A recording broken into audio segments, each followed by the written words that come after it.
Here we go. What's going on, everyone? Welcome back. Welcome back to another episode, Age of Men podcast, episode 8, I believe. Nick, how are you doing, my friend? Out here live with my co-host in crime on the Age of Men, ushering it in. Couldn't be better, my friend. Yeah, I'm glad to be over this sickness. I was sick. For some of you may know, I was sick for about a good week. I would almost even dare say a week and a half. And I was like better in the first half. Throat was hurting. It was bad, dude. But now I'm feeling a little bit better. I still got a little bit of a raspy voice, but it's all good. So went out last night, did my little thing. So it was cool. But other than that, I'm feeling good. I can't wait to go back to the gym and start pumping that iron again. You know what I'm trying to say? Gotta get the body right. You know what I mean? You know what I mean? So appreciate you guys for tuning in to the Age of Men. You guys, again, like this video.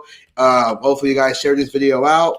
I would really appreciate it. It really helps out with the algorithms and things like that. So without further ado, and real quick too, make sure you guys follow us on all other social media platforms. All the links are down below to follow us and how you guys can support us. And to reach out to us via email, all the links are down below. Go follow me on Today with Julius on Instagram. That's where I post a lot of news and sometimes some miscellaneous stuff, just like random things here and there. But I do post the news. So go follow me on there. Go also follow me on my TikTok. That's where all the entertainment value is at, all the modern dating stuff and things like that. So, and then also, Nick, do you want to plug anything real quick before we get into it?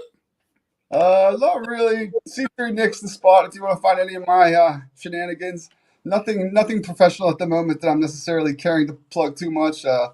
Maybe plug a lucky lady or two if they come my way. I don't know. You're too modest, man. Go check out C3 Nick. His Instagram got a lot of bangers, a lot of good content, a lot of theories out there, a lot of truth out there about what the higher elites of what they're doing. We won't get into all that, but go check out the content. You'll definitely learn a thing or two. And go check out his new content with Propaganda Fluent, aka Layla. Go check that out. Fantastic live. You guys will love it. Nick, you're way too modest, man. Thank you for holding me. Thank you, man. I appreciate you for that. And thank you for holding me down. This is the co-host in crime. I didn't even remember. I should be plugging. We have a new show called Propaganda Culture with the one and only Layla Propaganda. It's too modest. It's too modest. So we're gonna get into it. So we have a guest that you guys have seen multiple times on the show before, but this time we're gonna bring her back. I'm gonna kind of dive in to kind of more of her, not too personal. I want to know about things that's going on each month. But I like that. No, but definitely gonna bring her back. And you guys seen her before. Very good content. I've seen her TikTok. I've seen her YouTube. I've seen her Instagram. Very, very great content when it comes to the, I would say, the energies of men and women and where it comes from. And I like the content a lot. I think it has a good vibe to it. Go check it out. And the person that we are bringing on is Earth 2 Rosita. Rosita, how are you doing? Miss Australia. I am Earth 2 Rosita, hail from Pisces or something. I don't even know. Right on. Well, it's good to have you back. Thank you for that, by the way. That means a lot. Yeah. We try and get a little bit better. We have no soundboards, so we gotta do what we can to make our guests feel welcome in our home. So Thank you. No, that was our studio audience cheering for you. They love you. They've seen you a couple times on here. You're a favorite. Blush. Next time we need like confetti to come down. You know what I mean? So it'd be so funny to rig it in a way that Rosita didn't know we set it up in her house like that, and it just blows all over. I know. So how have you been? What's going on with you? Oh, life has been incredible right now. Like I just got a job, and it's like with amazing people, and I'm just like everything is falling into place this year. So nice. Thanks. Oh, go ahead. What are you gonna say? What about you guys? How's everything going for y'all? I know that you were sick. Yeah, and mind you, I haven't been sick in 2 years. 2 years, and yeah, it just happened, and I was like, it's all bad. And I was feeling better, and then my throat just out of nowhere. I was like, what is going on, dude? It was all bad, but I still did my exercises, even though my body couldn't handle it. I was still trying to like do too much. And one day I was like, I gotta just get some sleep. Even my parents were like, just get some sleep. You know what I mean? Even I said that to him. Yeah, Nick would tell me not to overwork myself. I was like, but Nick, I gotta do all these things. Like, That's no, how I am all the time. I told you, I get it, man. I'm the same way, but like, you're gonna run yourself into the ground. I've done it. yeah, yeah. So the sleep definitely helped out a lot. I took a lot of time to just pass out, and it helped. So now I'm feeling better. Again, the voice is still a little bit raspy, but other than that, I feel great. So I'm happy that I'm getting better. So That's good. Also, I think it's probably because it was winter and all this like weather stuff. You know what I'm talking about, like That's why I got sick. you know what's fake funny? weather. Yeah, just on a side note. So where I live near an airport, not like a major airport, but one of those like I guess you can call it not commercial, but it's like I forget what you call it, but it's like a certain airport. I would say like local airport, if you will.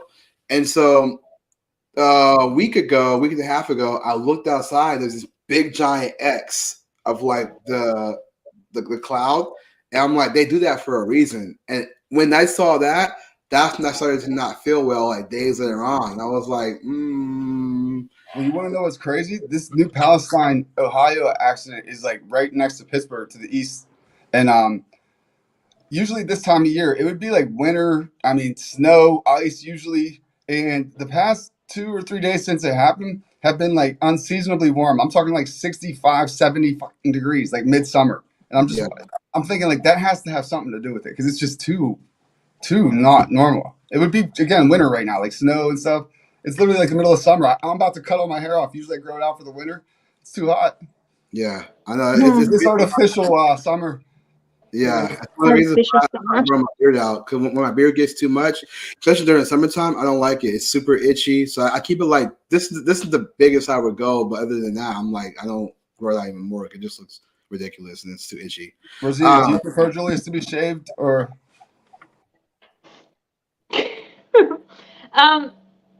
I actually like the beard, to be honest. Okay. You know what? Yeah, I've I made a like fact the for little myself beard. lately. As a grown man, as a aspiring alpha man, if I will, I ain't shaving shit anymore. That was my conclusion. I'm not shaving Yeah, shit. I mean, like when men shave, I don't know, it just kind of like they start looking boyish, in my opinion. What about downstairs? They look like prepubescent. Women do too, by the way. I would argue. Yeah. I don't like it. No, So like the thing is, like with women, the reason why I think that we should shave is because, like, first of all, like we get periods, and that shit is so annoying to deal with. Rosita, this is the age of men. Okay, well, Girls don't poop. Girls don't have periods over here. well, we're talking about this kind of stuff, so. I'm just kidding. No, that's a good reason to shave. I hadn't quite thought it through in that graphic detail. Yeah. It's annoying to deal with. Like, and it's not even like it's dirty as well. horrible. Here's actually, let me make the counter argument for that. I actually think that it's probably more dirty when you shave because the hair exists for a reason, right? It probably No, exists to like protect it from things. no, it's not. It's not. I don't even think like women should have hair at all. Like, I think that we should, like shave our legs, shave our arms, everything. But Okay, why yeah. would Women, nature When in get? my you opinion, say should not have like hair, when you like say not have hair, what exactly do you mean not have hair? Like you talking about all over or certain spots? You talk about the only Britney place Spears? women should have hair. Like the way that I grew up in like my Persian culture is the women should not have hair unless it's just a big Up nice top. head of hair. Yeah. So like the thing is that uh like when I was just becoming a teenager and stuff, mom always said waxing is the way, women should not have hair. um and I remember some of the girls my age, they would like get laser hair removal treatments so that we have no hair at all, like because it's not feminine in our culture. Like men are supposed to have hair in our culture. Like How did they get rid of it? How did the Persians get rid of it pre-modern technology where there's lasers and wax and all that stuff? How did they even manage that? well, actually, in like back then we have these like it kind of looks like it's like a string kind of thing, and we kind of twist it around and just like get rid of it that way. Like I wish What I could the? show you. I wish I could show you like what I mean, but there were ways back then as well. Julius, do you understand? You lost me at not having hair nowhere. And I'm just like, I mean, any guy that wants a female that's bald all over, all I think is. No, I gotta ask more. I hate to ask Though, like more. you want Explain. like a hairy woman? Why? I That's mean, so odd to me. okay, so this is a super weird topic. I know we just This jumped is into how Age it, of Men starts, baby. but this is the Age of Men podcast. So Nowhere else. no, I just think that to me, like, okay, I think men we should have, the hairy chest. Like we gotta be, we gotta. You shave, you're right. It's like a little boy thing. I mean, yeah. I just think that when it comes to that, I think that when women are bald all over, I'm not trying to be funny, but I think it does give off that too young of a that too young. You know what I mean? Like it makes her look way too young, like almost like she's 12, 13 kind of thing. You know what I'm saying? Like it gives that look. Yeah, Dude, that's literally the look. That's what I realized at a point, and that's why I started thinking. I kind of would rather my girl be a little natural compared to that because that's prepubescent. Why do we all think that's the attractive thing, and it's not natural? It's prepubescent looking. That's got to be kind of like something being pushed on us. I didn't like it. And then when you think about it again, like I said, the hair must exist for a reason. It's probably to protect it and stuff. So the fact that it's not there, it's probably getting a little more fishy. Yeah. Again, mind you, this is just all my opinion. And I'm not trying to say no fact. Same. All my opinion. I'm just saying that's what I'm I a think. bald one too. Yeah, matter of fact, my friend brought this up a couple of years ago. He talked about that. He was like, when a girl shaves down there, it does look like she's younger. And to me, I was like, okay, well, what would go through a man's mind to want? I know men like younger women, but to have it like that, almost like they want younger, like the youngest woman, like to look like a, teen or tween or something like that. And I think it's just more. I like natural all around. I'm not into the shave, the makeup, all the things that.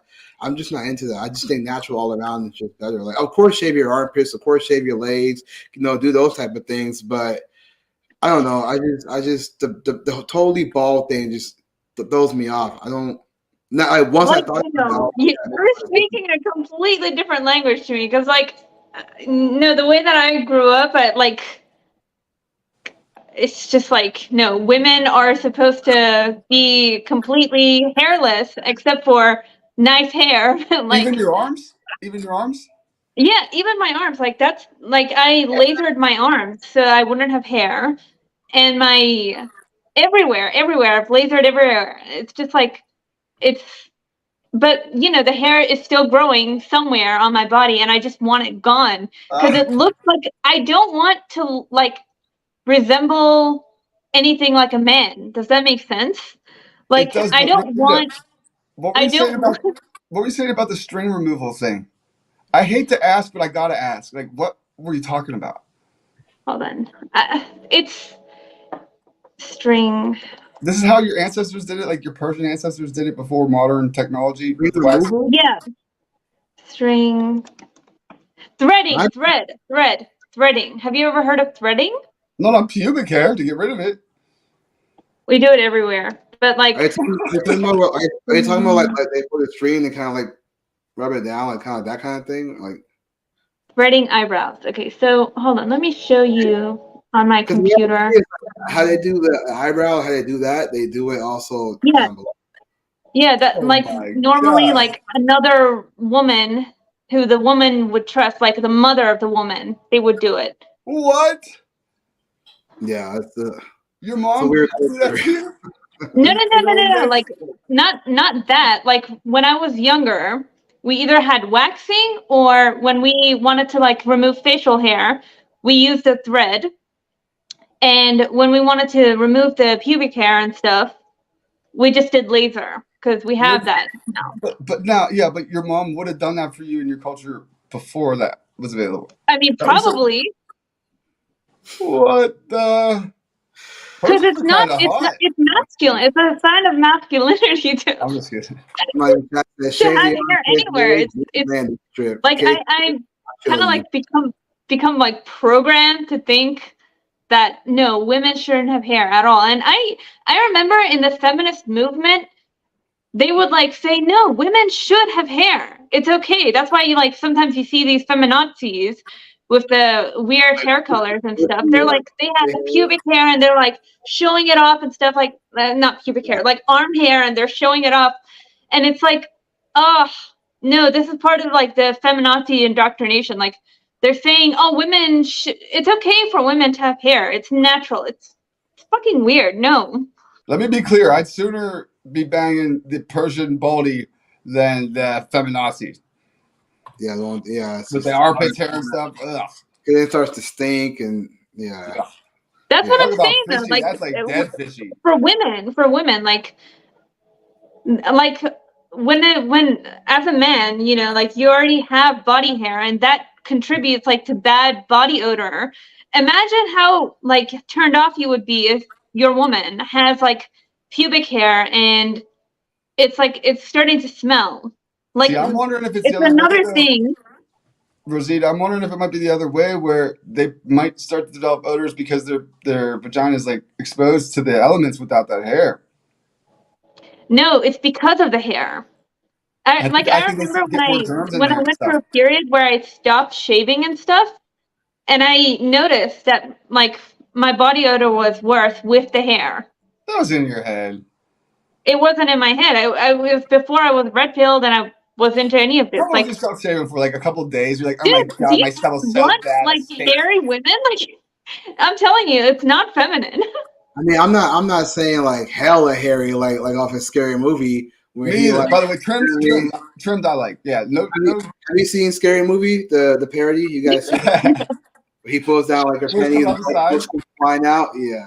He starts cutting with the weed whacker. He's like, oh. That was funny. If you don't keep it under control, which like if you wanted to just like, you know, grow out, it's gonna grow out like a man's. And women shouldn't, you know, have any hair at all. In my opinion, it's just disgusting. Except on their head, right? Don't pull up Britney Spears and shave that shit on top, right? Yeah. No. When I hear about women not having no hair, I just get it. You know what I mean? So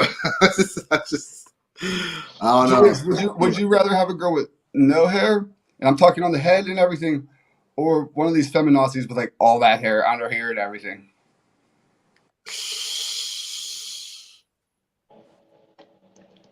No hair. Yeah, I agree. Good answer. Feminazis are at the bottom of the list. Yeah, only because like, I was thinking about if she had no hair, she's bald. Now she looks like me, and I'm like, but didn't have the hair underneath the armpit. It's like that stinks. I don't want her to be like, accept me how I am. And I'm like, nah, homie. Dude, I can put a bag over her head. I can't put a bag over her armpits. Give me the no hair. Make it very long. So speaking of feminazis and things like that. I know we probably asked you this question before, but I want to kind of ask this question again to reiterate your answer. How do you see men in 2023? Or just recently, how do you see men now? Generally speaking. Yeah. Generally speaking. I think the older generation of men, like the Gen Xers and the baby boomers, and some millennial men, they're kind of the only real men left. But majority of like the newer generation, the youngest generation, and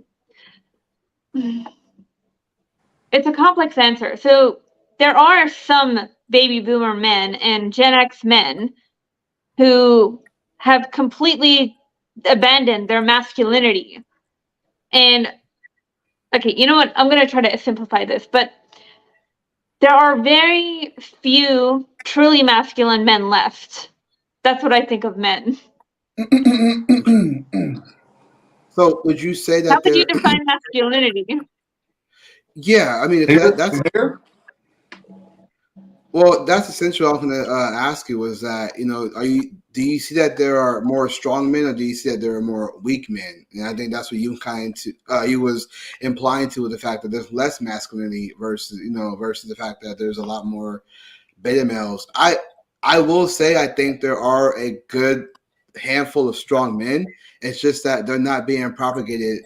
They're not being shown to the mainstream of how men can be, masculine, and how they can be, protectors and things like that. I think that we're shown a lot more men who are feminine and things like that. They're showing men in dresses, showing men become a lot more soft, especially in TV shows and movies. You see men who are like dummies, they're stupid, they're incompetent. The females. I was watching the new Ant-Man movie. In that movie, Paul Rudd's character Ant-Man, he saved the world from being, snapped out of existence. He helped save the world, brought everybody back.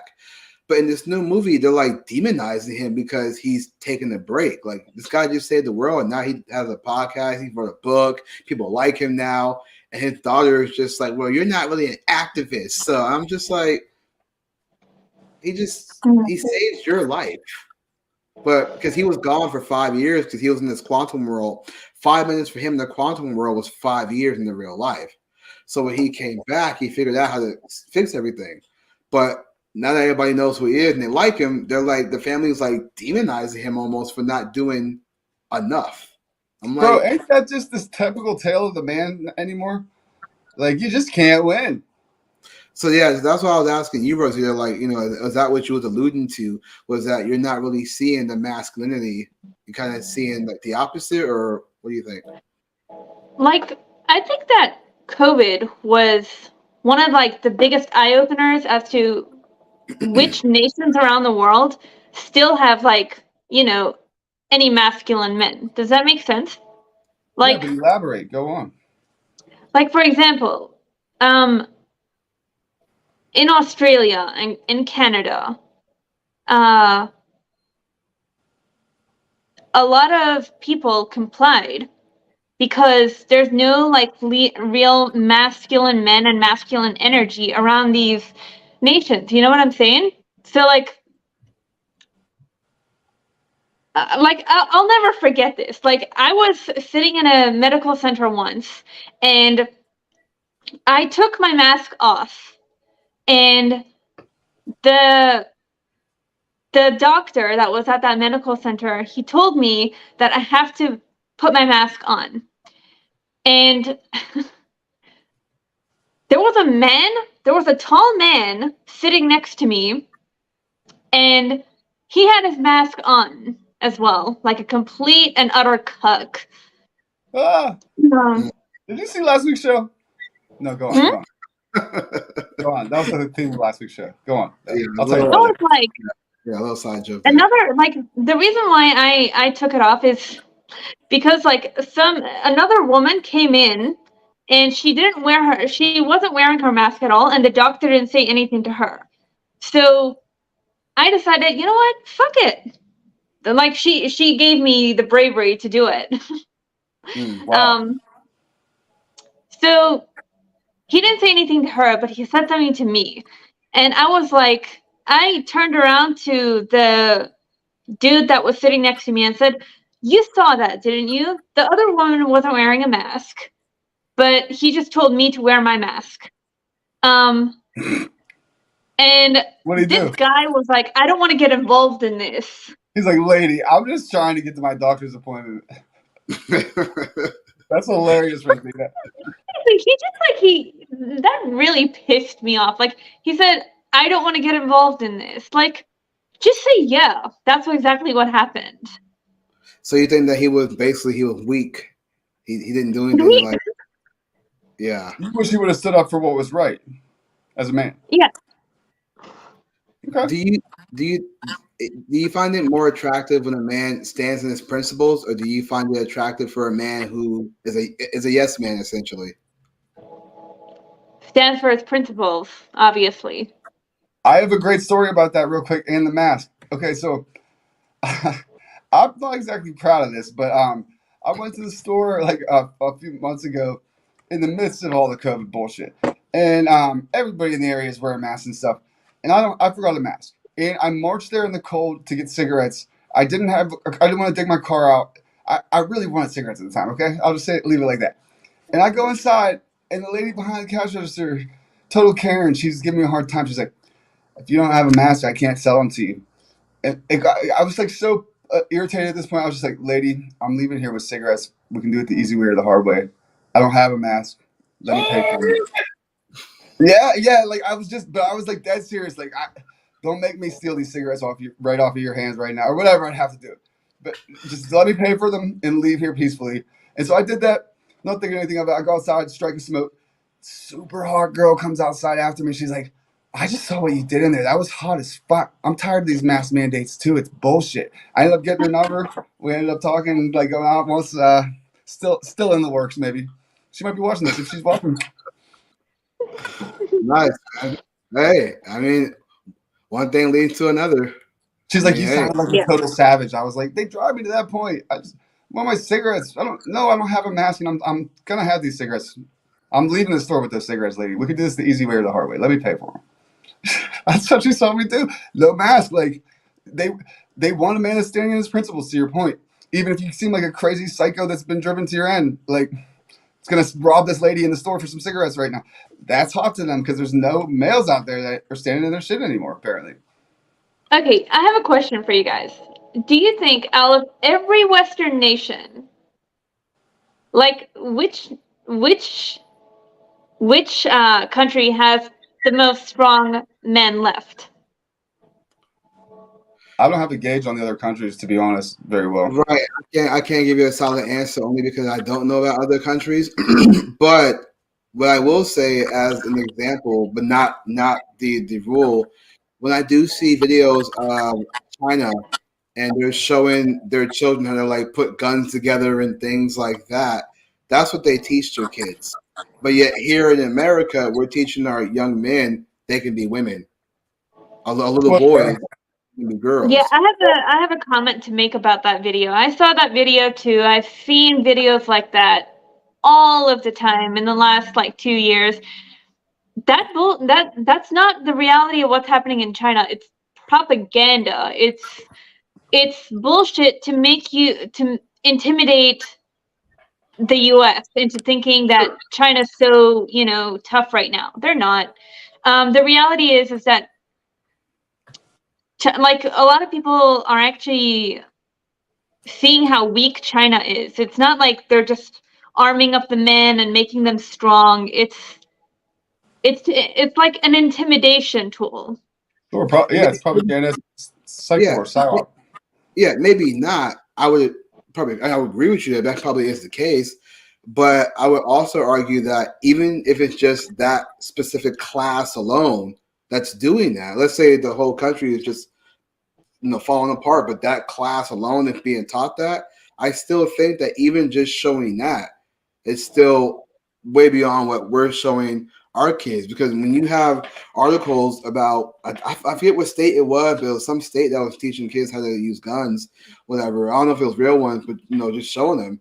And they're like calling that right-wing extremists and things like that. But yet, when China shows a classroom that's learning about that, and our kids are being taught how to put fingernail polish on boys' hands, it's like there is a difference.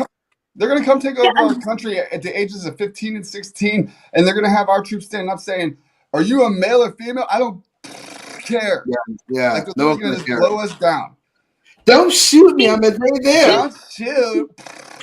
Two things can be true at once, like the culture in America right now is very weak, but at the same time, that doesn't mean that China is strong, Anything stronger than the American culture at this point. We do have some alphas left out here, but we are few and far between, and the culture is trying to kill us off. That's for sure. TikTok even is an example. In TikTok, China, they promote nothing but good things like mathematics, strong boys and girls, and all that shit. Here, they promote on their TikTok, because it's controlled by China, nothing but degeneracy. True. They're smart. They're waging the war better than us. I was going through TikTok live, and I'm just like scrolling through. I'm just curious. I see a bunch of weird stuff. I see people just talking about pronouns. I see people talking about like depressing things, how sad they are, they're crying and alive. I'm like, what is all this is all it look like a bunch of American people. I'm just like, what is going on in America? Like, I mean, this is troublesome. But I It I, is.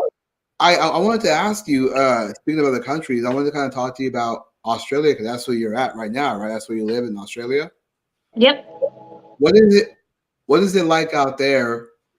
I don't want to say compared to America, but I'm saying like, what are you experiencing there? That is there some kind of freedom, or is it like just tyrannical? Or he said that he had a job, and I guess he had this job. You're working, you're freely doing what you want to do on that aspect. But is it like a free kind of sense of environment, or is it just still tyrannical, but you're able to move around casually? I mean, to be honest with you, like it has gone back to normal and stuff, but like I don't think that I'll ever, forgive the government for what they put me and my family through and everybody through in the last like 2 years. And they So could like subject you guys to it again. That's the part. That's the reason you shouldn't forgive them, and it's probably smart that you're not. Because who's to say they won't subject you to it again? Is it the illusion of freedom more than freedom right now? Maybe. it's the illusion of freedom. But although there are some like political wins that I've been hearing about, like for example, some of the political parties out here have been, like trying to get the World Economic Forum off of our back for the next scamdemic that will probably be coming up within like the next 5 years or something. Um, they just, they had a political win. They uh, had some people like they removed some amendments or something along the lines of that nature. And the next pandemic, they're going to have the World Economic Forum is going to have less power over our decisions and stuff. That's good. That's a move in the right The direction. thing is, the people out here, I don't trust that, because they've got, and I like, do you think that Americans were just as scared as Australians? Hmm. Or were there people, Yeah, you no, my know, mom and them were terrified. I would say the average mainstream person was freaking out about this thing. so Julius, it wasn't like half the country was freaking out, half the country was fine. I It would was say like more people majority of the than people. most people that like buy into the mainstream. I think were legitimately concerned. Julius, do you Yeah. have any thoughts? Well, I was gonna say, especially when you saw videos, and correct me if I'm wrong, especially when you saw videos of police like attacking the citizens for not complying with the COVID guidelines, the measures we're gonna call it. So seeing those videos to me, it's just like, I mean, things got a little bit, I don't want to say a little bit, but things got crazy out here too. But not as crazy as Australia. I mean, to see police like pull out their batons and like beat people just for not complying. That's really insane. That's why you're right. I don't think the government should be forgiving because the police are willing to, do their job and then yet beat citizens who's just trying to be free and trying to fight for the cops as well, saying you can say no to this, you can reject this, you can be on our side, but they're Just like just that, they went with an order to turn on the people, and that's not a reassuring thought. So I get it. I get why. I'm pissed at our government. I'm still pissed that they did that on us. But let's spin this somewhere fun, guys. I want to Wait, have wait, fun hold on on. it. I have one more thing to say. Okay. One of the times when I went to protest in, like the Australian uh, Canberra, it was called. That was one of the biggest protests in Australian history. Um, I saw that I video. remember just walking around, and there was like there was a police that had a huge. I think I'm a little bit rusty. I don't know guns very well, but it was like one of those AK guns. The AK-47. Let me There's, Google it for a there's sec. probably like an M16 or something, a modern AK, yeah, modern machine gun, something like that. But Similar what was to it? an AK-47. Similar. It wasn't the exact same. It was a bit smaller, I think. Yeah, that might be like a vision problem. But he just had it, and he was just walking around it, around the area, and it was like, what the fuck are you doing? Like, That's called we show don't of have guns force. here. That's What? intimidation. That's how they get people to like not do anything in the first place. It's show of force. It's premeditative. Yeah, all militaries or police or whatever. That's a tactic. But That's when I exactly what he's when doing. when I saw something like that, as like a refugee who has, seen, been in, lived in two countries where, you have an armed force up against you, that fucking triggered me. That triggered me so much. And I have like a bunch of online stalkers and stuff that are giving me so much shit for being anti-lockdown and stuff like that. They're calling me some bullshit name, Cooker. And Call them betas. Beta shame them. it's wild that there's like a movement online. I mean, it's just online anyway, but like there's a movement at all that's going after us, the people who are opposing the behavior of the state. You know what they are? They're Agent Smith in the Matrix. You ever see that movie? I think they're real people. That's the saddest No, part. that's the thing. They're real people, but Agent Smith in the Matrix, anybody can become Agent Smith. Agent Smith can become anybody you know if they haven't taken the red pill and escaped the Matrix. That's So true. Yeah. everybody in your local reality, even though they might be innocent victims and family, friends, all that, the sad reality is that at any time, if they're not aware of the truth or whatever you want to call it, boom, suddenly they're an adversary. Yeah, And they're all Agent Smith. that's what I was talking about. The cops that when they citizens, even out here in America, we had cops that arrested people. Matter of fact, they sent somebody out back in 2020. I remember it was like June, July, or something like that, and they sent these people out. And this was in Los Angeles. This guy had his indoor place closed, but he was still doing takeout orders, and they got mad at him for having this place open. He's like, "It's not open on the inside. Everything's shut down."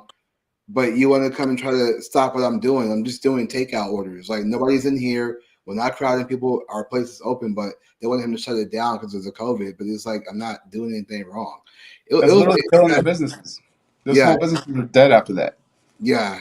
So I want to kind of segue, if you guys don't mind, because we can talk about this all day long. And let's get back to pubic hair and freaking. No, I don't want to go back there. I'm just kidding. No, let's keep it moving. But let's get into something.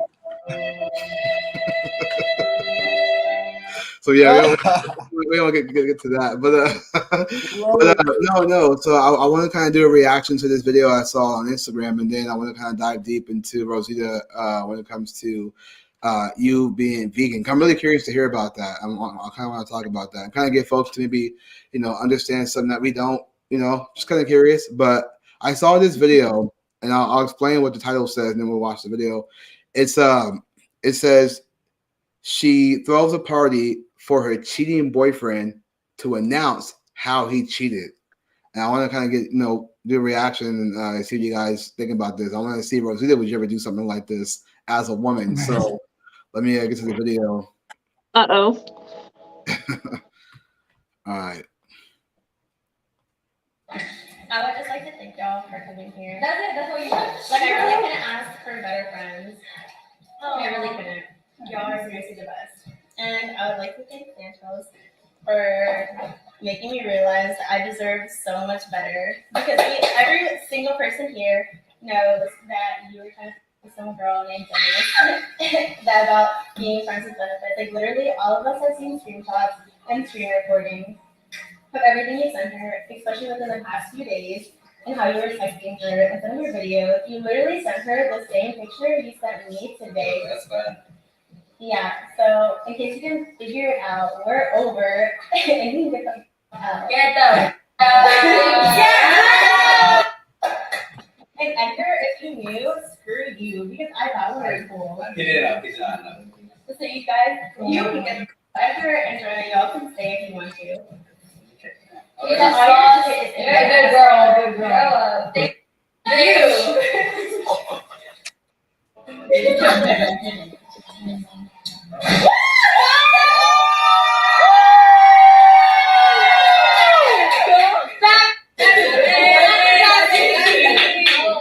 don't need no man.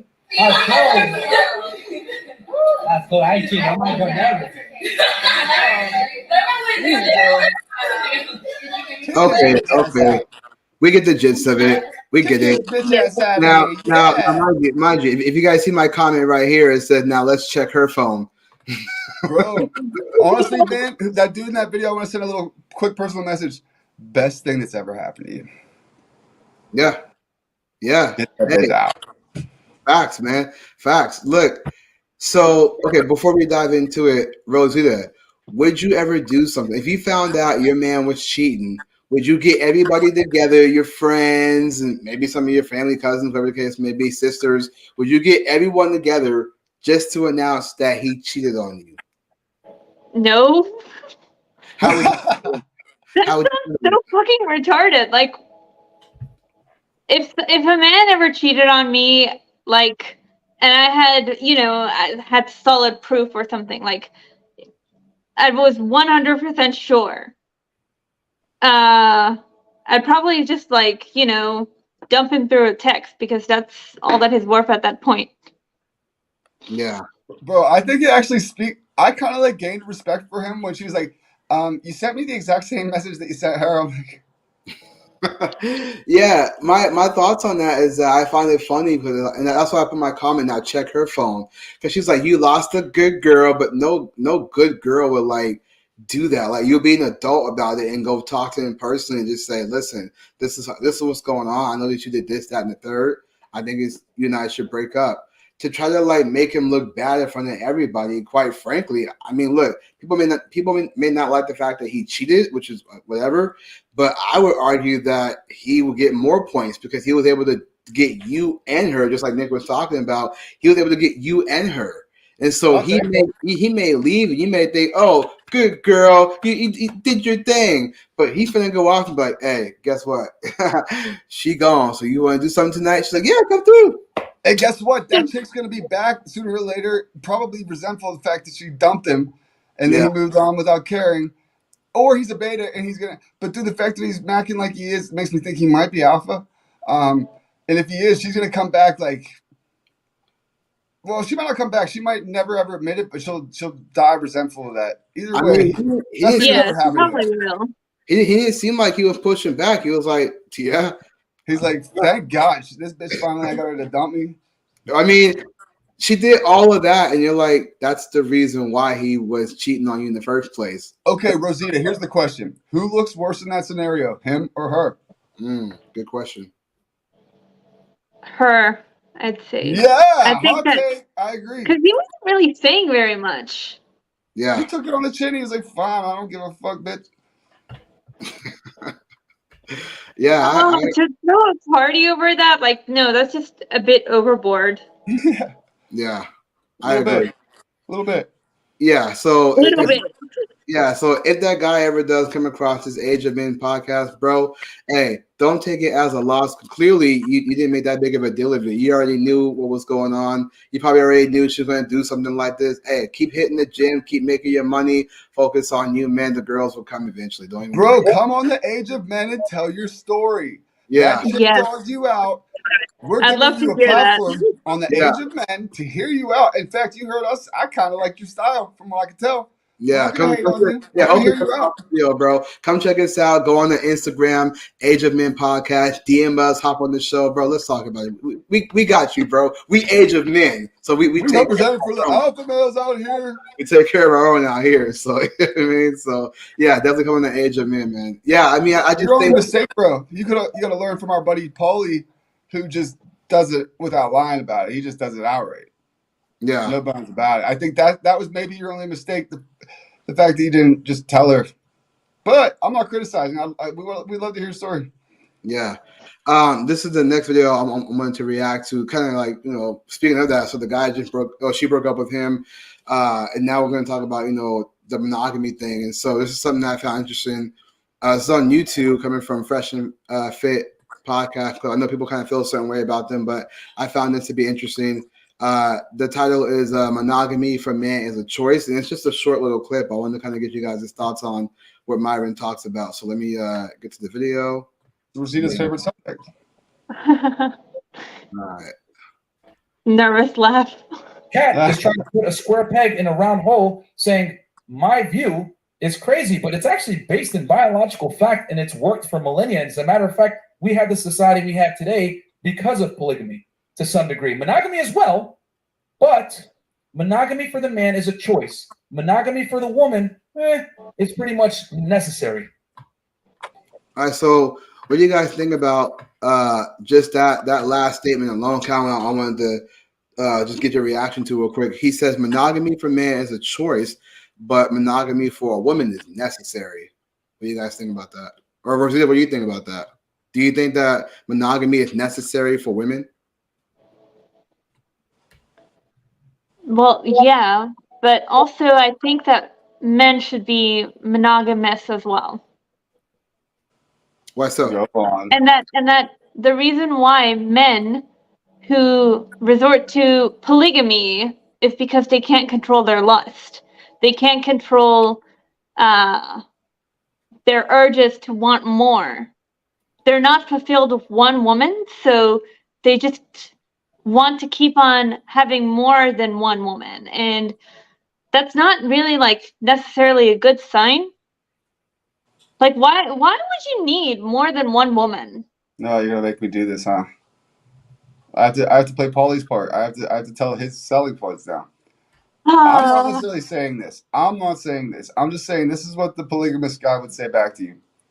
It's not my lust. In fact, I'm not lusting after these women. I'm only going to settle and have sex with them if I plan on making a family with them and growing together our collective, our community, our family, which it takes a village to raise kids. So we'll have all of this village around. All these women will be helpful with the children and whatnot. They'll take less pressure, put less pressure on the other women. And so if you're like, I'm just one mom in a monogamous relationship with kids, like you're the mom 24/7, 365. There's no taking a day off or an hour off or a nap while the other ones take over because they're also the mothers of children in the family. You obviously grow more of an income with more people than with two. There's a lot of that kind of benefit. So the lustful thing is a cheap way that like lame betas try to like pretend to be polygamous, but that's not like the virtuous way. Paulie would say he's doing it like for virtuous reasons, believe it or not. Okay, to that I would say, like if you have this like idea that women are just gonna like help you build a community, it's just like it's a fantasy. It's like women are gonna become resentful. They're like, have you like as somebody who has had like a group of girlfriends, we can't even fucking get along with each other. Like there's always a competitive nature between all of us. Like I remember having a group of like 5 girlfriends, right? Like whenever we started, talking over each other, for example, I'd feel a certain way or they'd feel a certain way. Now, it's like you'd have to be, like truly letting go of your ego, like a complete and utter Buddha or something to have that work. And it doesn't. Or you need a real alpha putting you guys in a literal weekly ranking system like I was proposing, or monthly. Like 1 to 5, for instance, if you have 5 wives. Oh, you're the number 1 this week. You did a great job. You've really worked hard for me and the family. Oh, sorry, hon. After many weeks at number 1, your performance has put you at number 3. You slipped. Number 5. That's just going to lead back to resentment, and it's not going to work. It's not like this is going to circle back. Actually, they'll start ratting on each other and stuff to me to try to be in my best graces. They'll regulate themselves like this. I think it could work. It takes a real alpha male to pull it off. It's not going to be easy. It's gonna lead into a divorce. That's what it is. Like it's just gonna be like, you know what? Fuck this. Why should I even? Well, she can hit the road. Let me ask you this. Okay. Men are competitive. Women aren't. Women are jealous. Well, those bitches better get in line. I would say females are competitive against competitive against other females. Like that's why a lot of females, when they go to the club, when I'm out there at the club and asking questions, I see females handling each other. There's always that one trying to outdo the other by wearing a certain outfit, certain makeup. There's always, every time I see a group of females walking together, you can tell who's leading the pack, who's following her, who's following her, who's following her. You can just totally see it. So there's always a competition, I would argue, amongst females. But let me ask you this. So you don't think that polygamy should be a thing, but people should be more monogamous. Am I correct on that? Yes. Okay, so let me ask you now. This is a stark difference. So it may sound out of pocket, but I'm trying to make this make sense. Do you think it's fair for people to have, for example, let's say you're talking to a guy, right? You found the guy you like, you're talking to him, but you also have another guy that likes you. So do you think it's fair for women to have rotations? Ooh. Fair? No. I mean, like the thing is that wouldn't, as someone who's very like feminine like, that wouldn't even work because women, like biologically, they're looking for one mate. Sure. But they always have and options, right? no, I don't want to have options. I just want one man. But friend zones exist with guys a lot of times, and one could argue that most of the time those friend zones are there for some cheap validation that you'd have to get from a boyfriend, but you don't have to do the stuff that is required of a girlfriend to get it. I don't know. Like the thing is that when I'm like when I've been in love before, or when I find a man who I like, I just stop talking to everybody else. Like I'd be laser focused on that one man. And like I don't keep like I don't keep men around for just in case that doesn't work out, you know. I just focus on him and see how the relationship goes with him. If it doesn't work out, then you know, I'll be a little bit sad, heartbroken maybe, and then I'll move on to the next one. Well, Julius, that's I why can't Rosita focus gave that on more great than answer one. last time on the date. That's Huh? why she gave that great answer on the date last time, Julius. About having guy friends? Yeah. I don't want that. You're a Like I real one, want Rosita. if I want, like if I find one man who I think that, you know, is worth investing all my energy into, why would I even keep any other man around? It just doesn't even make sense to me. Do you have guys right now that you're friends with? Like I said, like the only kind of guys that I have around me right now is guys I send memes to. That's all that we talk about. So is We it fair? don't actually talk. We just send each other memes So is it or fair? cat photos. So is it fair to say that you have guys who are friends? Casual friends, I guess. And do any of those casual friends like you more than a friend? No, because I keep them at a very, very safe distance. If you didn't, would they? Probably. Amazing. Okay. What is memes a euphemism for? What are you exchanging with these guys? What do you mean? I'm just making a dumb joke. Nothing. I mean nothing. Literally So nothing. okay, yeah. So none of those guys in your friend zone, they don't like you more than a friend. I wouldn't say so, no. Unless I'm oblivious. But no, Because I'm she just said like, that's because she puts them at the distance. That's the only reason why. So bottom line, you don't even have to admit to this if you don't want to, Rosita, but if you gave them the go ahead, if they're straight, they'd fuck you. I'm just gonna put it huh? out there for everybody. You don't have to agree or disagree. That's just how it is. There's no reason it wouldn't be that way. Well, I asked that question. I asked that question because I noticed that not so much with you, but just in general. I know people don't like to speak in generalizations, but I would argue that there are women who keep men in the friend zone, and this is kind of ties back to the polygamy thing. Again, it's a stark difference, but I think that women who keep men in the friend zone, that is considered options. I'm not saying it's polygamous. I'm saying that is options, because people say, well, why does a man need multiple women? You know, he got his options. He got this girl, got that girl. But if a woman has a guy in the friend zone that she knew liked her, but she put him in the back burner, there's always the option to go to him in case option A doesn't work. Now she has option B, option C, option D. So there's always those options. It's not nothing. It's a stark difference from polygamy. I'm not trying to compare the two. I'm just saying because she has those options, it's fair to say that when people say, well, why do men need multiple women? Well, why do women need multiple men in their friend zone?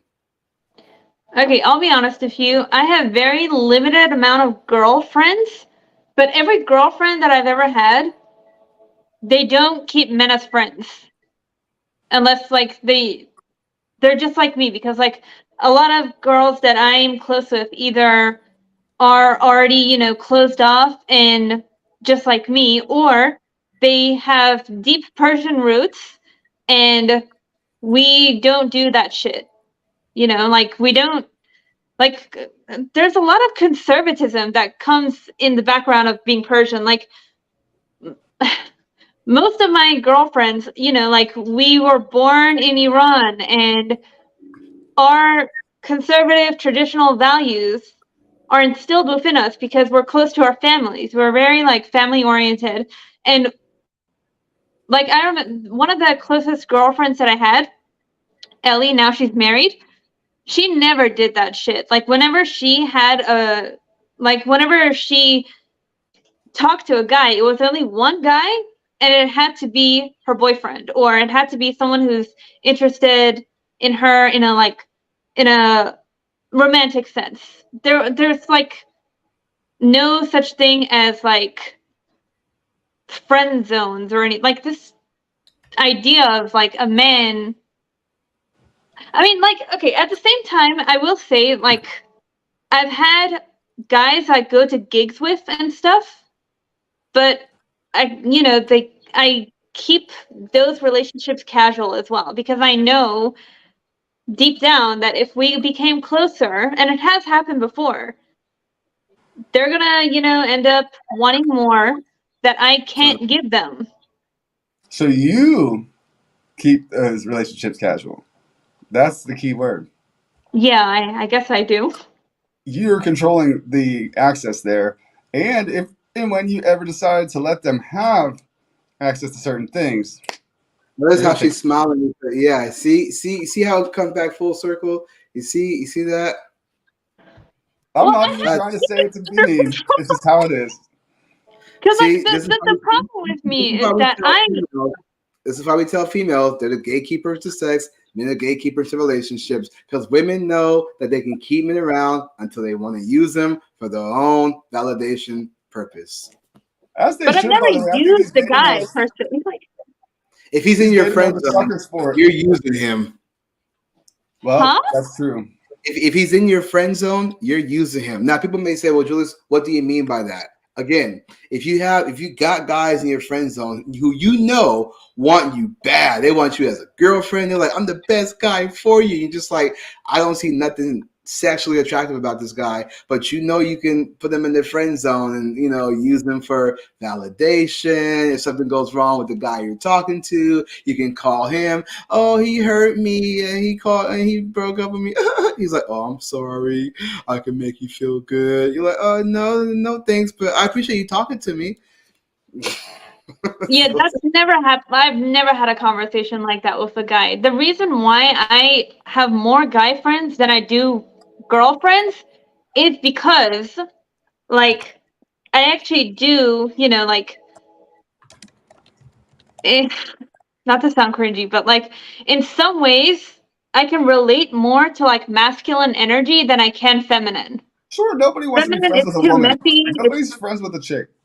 Unless you're trying to fuck her. Girls aren't even friends with other girls. Nobody can be friends with women. And they're not trying to be your friend unless they're trying to bang you if they find you attractive. But if they can't, they'll just oftentimes be betas and just stay in the friend zone and hope and beg and pray. But also, like, I appreciate masculine energy more because it's rational. It keeps me balanced. Everybody does. Yeah, women are nuts. Actually, you know what? I actually wanna jump into that. So let's cut this conversation short. I want to kind of get to the what you're talking about. So I noticed that you when you do your segments on Instagram Reels and your YouTube, you're always talking about the masculine energy. I'm curious to know, like, can we dive into that? Like, what do you like understand about that? Like, what is it about the masculine energy, the beta male energy? Like, what is it about this energy that people may not understand or may not know? And first, can I preface that question? Let me guess. Are you going to tell me that the masculine and feminine energy exists in both males and females? Well, yes, it does. But the thing is that it, like in astrology, for example, when you look up a woman's chart who has a lot of masculine energy, at the end of the day, she is still in a female form. So it translates to like a feminine tone. Does that make sense? I'm trying to follow you. So, okay, I've seen a lot of masculine women these days with the masculine traits, so I see what you're saying, but it doesn't seem to me that that's a natural state of being. That seems to come about because of unnatural reasons. That's why when people say, I hear the talk of, men have this masculine energy, but they also have feminine energy. I don't know. I don't really buy it. I think it's unnatural for a man to be feminine as is unnatural for a woman to be masculine. I just think that's like out of character for both genders. Imbalanced. It's imbalanced. Like, so men and women aren't equals. That would mean they're the same. They're not the same, obviously. They're equally opposite. They're equally important in the equation, is what I like to say. We complement each other. We're a complementary pair. Yeah. So, like, how can we both be parts of both and still complement each other properly? I feel like a well-regulated working system would be balanced in the sense that a man would bring the masculinity, a woman would bring the femininity, and they would complement each other. Yeah, and that's exactly why they are weakening the men and strengthening the women. It's because they're trying to fuck with all the whole thing, like this whole feminist movement. It wasn't to empower women, it was to brainwash them into becoming like the man. Hot take. And they succeeded. Because have a thing that says hot take. That has a thing like that pops up in flames. Go hot take. That's gonna be one of our catchphrases. Yeah, hot take. So it's like, I think that the people at the very top know exactly what they were doing. Like they know about the spirituality stuff. They know about the psychology behind it. They know about the nature of human beings. They know that we're greater than just, the what we look like right now. We're spiritual beings. So they took all of that and they confused everybody. They turned it upside down. Yeah, they did. They turned it up. That's why we say clown world a lot. They, like, you guys believe we're spiritual beings, right? We come from something higher, right? Yeah, I believe in God. Yeah. What about you, Nick? Damn, I didn't know this was going to become a theological discussion. Nick, I want you to open your Bible to Proverbs. I would say that, the spirit or something initiates and precedes the mind. So, in the body. So, yeah. What, I don't know if I ever asked you this before, Rosita, but what got you into kind of speaking about these energies and whatnot? Like, what led you to that? Well, it was actually just like in 2013 or something, I was going through my first ever heartbreak. So I started talking to someone online who was into all of this stuff. And like he had a lot of masculine energy. And we were talking about like astrology and stuff. And he got me into astrology. And I started like studying up on spirituality and stuff like that. So that's the starting point. But I had to leave it behind because I went to indoctrination camp, aka university, for a little bit. And then I I was, furthering away from spirituality because I was so like just trying to focus on my education, which wasn't really education anyways. It was just bullshit On your indoctrination. brainwashing. You focus on your brainwashing. Right. Yeah. Do you think And that? something in my intuition was saying, no, something's wrong about this. And then when some bitch told me as a refugee that I'm oppressed and that because I'm a woman and I'm brown or whatever, like Yeah. I don't have the opportunities that a white woman would have, I was like, you know what, fuck this. I'm getting out of this stupid indoctrination camp. Yeah. But Based. around that time, I was like going back to my spiritual roots, like because I wanted to learn more about something like that isn't, like this whole atheist bullshit. And I wanted to like kind of get back to God, I guess. So I started looking at Hinduism, Buddhism, and stuff like that. And I didn't realize this at first, but I was actually like looking into some Zoroastrian beliefs. And then I started thinking about like astrology more and how it explains us. And I was fascinated by it. So and astrology has a lot of feminine and masculine explanations. Would you be able to read my birth chart if I pulled it up? Not now. Like I'm saying, like sometime for entertainment purposes. Would you be able to Not do that successfully? You'd be like, oh, it looks like Nick's got a little dick or whatever you want. You can just have at me. I mean, I stopped doing astrology readings, but I guess if you really wanted that. I think it would be good entertainment. And I ask astrologers this all the time because I'm curious to see if they all say the same thing more or less, or if they have contradictory things. I'm still trying to find out if there's legitimacy to it or not.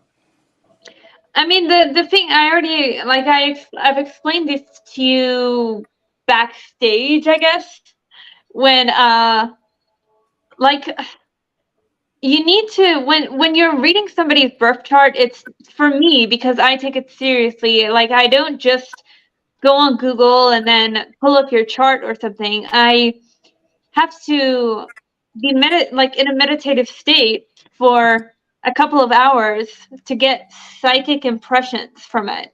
Oh, damn. That's a proper astrology reading.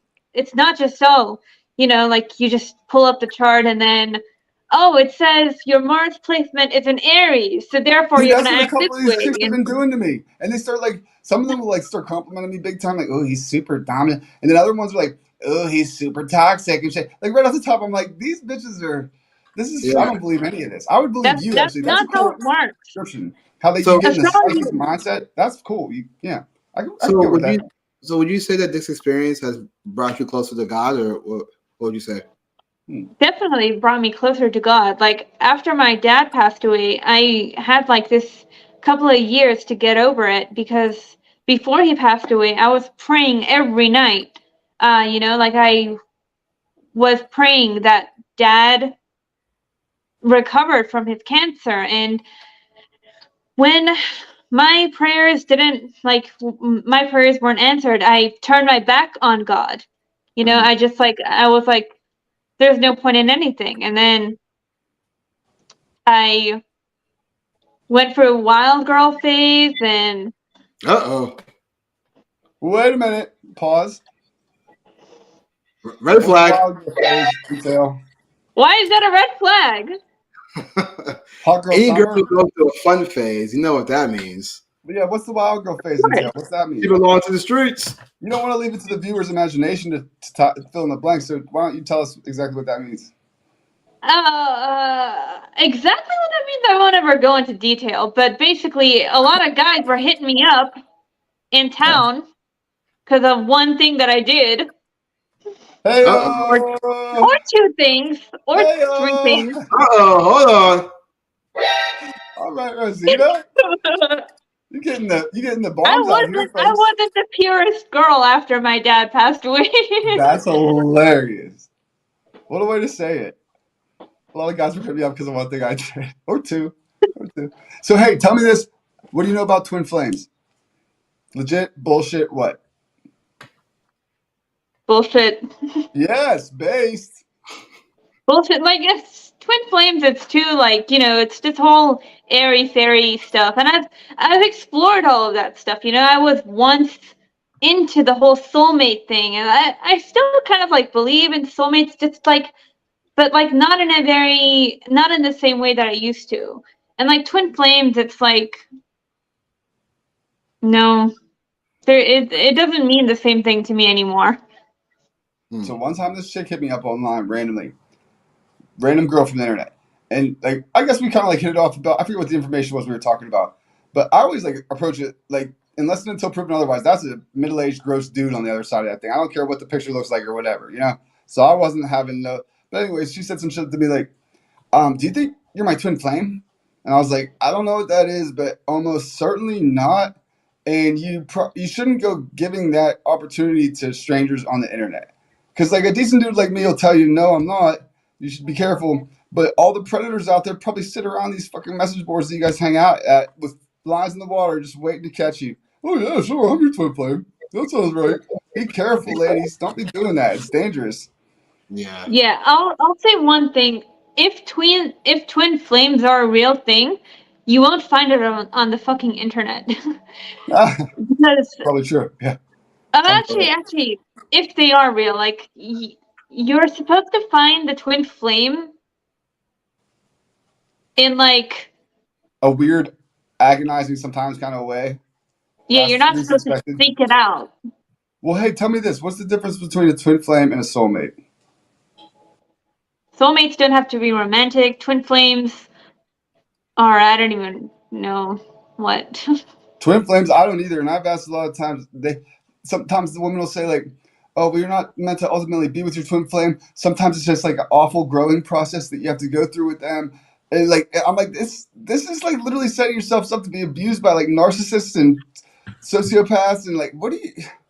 You guys It's are one of the main reasons peeling why my teeth, man. it's one of the main reasons why I kind of stopped buying into horoscopes, because I didn't think that horoscopes creates a bunch of narcissists. Oh, I'm a Capricorn, so I do this, that, and the third. Oh, I'm a Libra, cause da, da, da, da. It's like, bro, you're not that special. Like you're a Yeah, human but being. you're acting like a Libra right now, dude. Oh, My amazing. God. How so? How so? What's that mean? Oh, Is he a you're just Libra? like When's your birthday? you're so masculine, and you're so like, oh, I'm all about balance and stuff like that. I mean, if Libras hold the balance.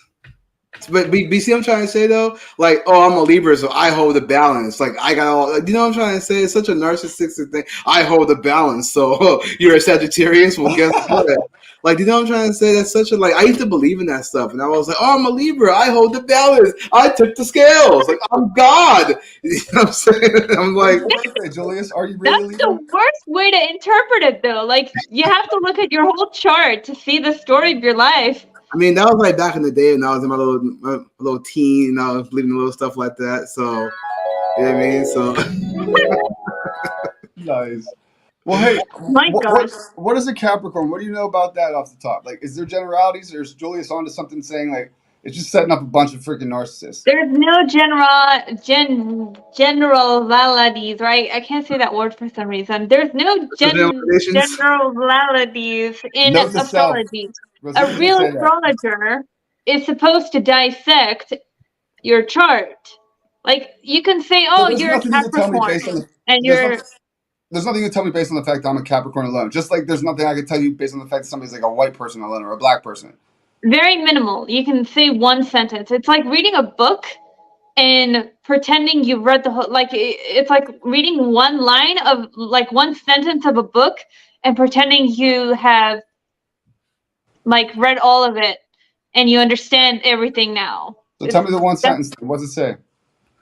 One sentence, like, Capricorn is, like, the workers. They are the traditionalists. They are the gatekeepers of the workspace. That's all that it says, but that's not all that Capricorn is. That's just like maybe 2 sentences or 3 sentences of Capricorn. But you don't What find really tells the story of your individual personality is where your moon sign is, where your rising sign is, and how it interacts with your sun sign. and how your Mars placement interacts with your Jupiter placement. Bro, I got That's all what that shit in the astrology chart. is. It's This girl a gave me a lot more chart. complex. 6:43 p.m. My time is in there. My place of birth, it all had to be incorporated into it. All that stuff's on the chart. I just don't know how to read it. But yeah, Yeah, Yeah, and also like the complexity, the other side of the complexity of it is you have to understand like historical events, like the timeline that we're living in right now. Like, what is the stereotype of millennials, for example? And what country do you live in? Like, you have to understand the cultural aspects of the person's country that they live in, that they were born in, and how it influences them. Like, I was born in Iran, so that's why I have Capricorn, like, I have conservatism instilled in my being, because I wasn't born in a free country. I was born, and that's why I've come back to conservatism. So you have to understand, like, that's why, like, the reason why you ask where the person was born isn't just some random thing. It's because you have to you have to study the culture of that nation that they were born and how it will affect them wherever they are now. Does that make sense? sure. I just think I don't know. To me, I think again, you want to believe in that, do what you want to do. I just think it creates this type of like egotistical mindset, where it's like, because I'm this, I have all these things to me. Because I'm that, I got all these things to me. And I'm compatible with this person, but I'm not compatible with that person.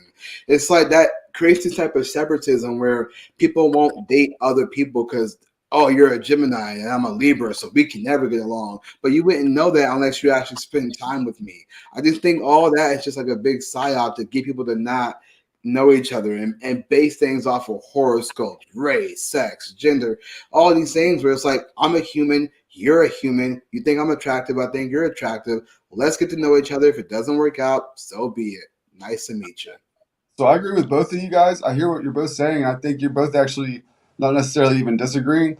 I think by and large, on the surface level, the shallowness of it or whatever, if people don't actually dive into what seems to, like Rosita is saying, is at least it's like a like analytical, more scientific thing than just like some. But in which case, I'm open to hearing about that. Like I'm not saying that that's not legit, but a lot of the times I think it goes to serving, like Julia said, narcissistic ends and divisiveness, and that's because people don't actually understand it. They're just like generalizing based off of it and things like that. Yeah, I mean, the way that Julius described it is the most common way that people use astrology. Like, unfortunately, because horoscope culture and people are lazy, so they don't really, dive deep into anything. That's why, they believe in CNN, for Uh, example. They don't actually ask questions. They don't dive deeper into it. They just look at the surface level of everything. So I get what Julius is saying, but once you actually get past this whole like uh surface level thinking of anything really and dive deeper into it, like whether you're diving deep into history, philosophy, um spirituality, like you could say that the 10 commandments of Christianity are this and this, but that is like one paragraph in a 1,000-page book, you know? But do you think that the Ten Commandments is more so how to be a moral person, whereas the horoscopes is basically just saying, you know, you're just all these things. Like, if I'm a Libra and I dive deep into the balance, what does the scale actually mean? It's like all that comes back to, I'm this because I can No, do I wasn't trying to like compare them. I was just trying to like say, like, you have to dive deep into everything that you're interested in or that you're inquiring about. Otherwise, you're never really like gonna understand everything in a holistic way. I got you. Rosita, I'm gonna have to put you to the test. Maybe while we watch another clip or something, I'm gonna be pulling out my horoscope or my birth chart here. I'm sorry. I already told you I don't read horoscopes like on the spot, because if I just read it on the spot, I'm not getting any psychic impression. I'm just like, yeah, that's the internet's telling me that your Mars placement is in Aries and your Mars placement is an Aquarius, or She's your all, sun your sign is birthday blah blah blah. is, let me see. So I It can't doesn't twist your mean arm into doing a anything little because, reading. like, You wouldn't be able to say anything about it if you saw my chart. You wouldn't be like, "Oh, that's interesting," or no, because that I'm makes not me feel this like way," or psychically, nothing. nothing. I mean, I like, tried, folks. I try to make it spicy for you out here. All right. Well, okay. So then let's dive into something now. I'm gonna kind of ask Rosita about. Let's kind of go somewhere else with this. You know. uh-oh. Should I be afraid? Hey, Julius, I sent you No, two no, clips too that I would love for us to watch by the end of the show. I brought for you, Julius. Actually, just one of the two, either one of the two, but maybe at the Did end. you? Okay. Did you Instagram. DM Don't me? worry about it now. You were into something else, but it's on Instagram in the DM. Okay. No. We'll talk about this. But did you send me the videos or what? I think I did. If you didn't get them, Yeah, I didn't. You should recognize who the chick is. Here, I'll see if they sent it or not. Oh, okay. Oh, yeah. Angela. Yeah. She cool. Yeah. Okay, let me pull this up real quick, and then we'll react to this. Now, I wanted to ask Rosita about the veganism. 'Cause I still want to kind of get into that. I'm really Me too. curious. Me too. That's why I want to do that first, and then the clip we can do at the end or whatever. All right, cool. Let me get this up. It's gonna be a carnivore versus vegan showdown. No, I ain't gonna be nothing like that. I'm kidding, Rosita. I like to bring out the whole You table. ain't no damn carnivore. You're just pretending. I'm like, what do you think about veganism? I eat it up. All the meat. Okay, so here we have a video from this is Angela Knight. If you guys know who she is, she's I would say she's a dating coach, if I'm not mistaken. Angela, if you're watching this, I apologize if I got it wrong. I believe she's a dating coach. She talks about modern dating, just the differences between men and women, how to be an entrepreneur. I think she has her own business as well. I think it's a salon, if I'm not mistaken. So Angela, I apologize. Hop on the show one day. We'll talk about it. Yeah. But that podcast, it's dope. That's where we got these clips from. yeah. Right. So this is off of her Instagram channel called the 2.0 channel. And the caption reads, "Being submissive for your partner is not a bad thing." I actually have a friend that talks about that. My friend Amy, I would love to get her on the show. So Amy, if you're watching this, come on the Age of Men podcast and let's dive into this, talk about this. But this is from Angela Knight, and this is a little clip she has. So we'll play it. Give me 1 second to put the video up.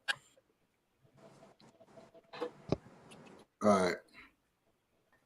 You're dealing with a female, you're going to need her to bring what you're missing, which is nurturing, a nice meal, some intimacy. Give me what I can't give myself or I don't want to do for myself. And I think it sucks what's wrong with being submissive for your man. Dealing with a Interesting. female. Oh, You're going to need her to bring what you're missing, which is nurturing, a nice meal, some intimacy. Give me what I can't give myself or I don't want to do for myself. And I think it sucks what's wrong with being submissive for your man. Yeah. I Did she just say what's wrong with being submissive to your man? For your man, yeah. Yeah. Nothing wrong with that, I don't think. I actually want, like, if I ever get married, I want to be the one at home. Based. Like, Interesting. I want to be the one to cook. Yeah. Interesting. Listen up, ladies. This is appealing to men like us that are not good at cooking. We don't like to do it. It's not our forte. Listen up. This is really good, but it's like we're like the grill type. We're like the outdoor cook. Nice little decent meal for the family. The little things like that. But not like in the kitchen, like an apron on says "kiss the cook." And like, "Hey, honey, ready for dinner?" Like, we're not like. You better not wear an apron that says "kiss the cook." I'll kill it. But no, I cook like a pound of ground beef at a time and just eat tacos, breakfast, lunch, and dinner for like a day and a half, 2 days. You said ground the beef. I'll take. I need a living lady like that. So that speaks to the point she was getting at in the clip, where do things for your man that he can't do or that he doesn't want to do or whatever. Compliment him, just like he's gonna try to do for you things that you can't do or don't want to do, like change your oil, shit like that, protect you, cut the grass, things like that.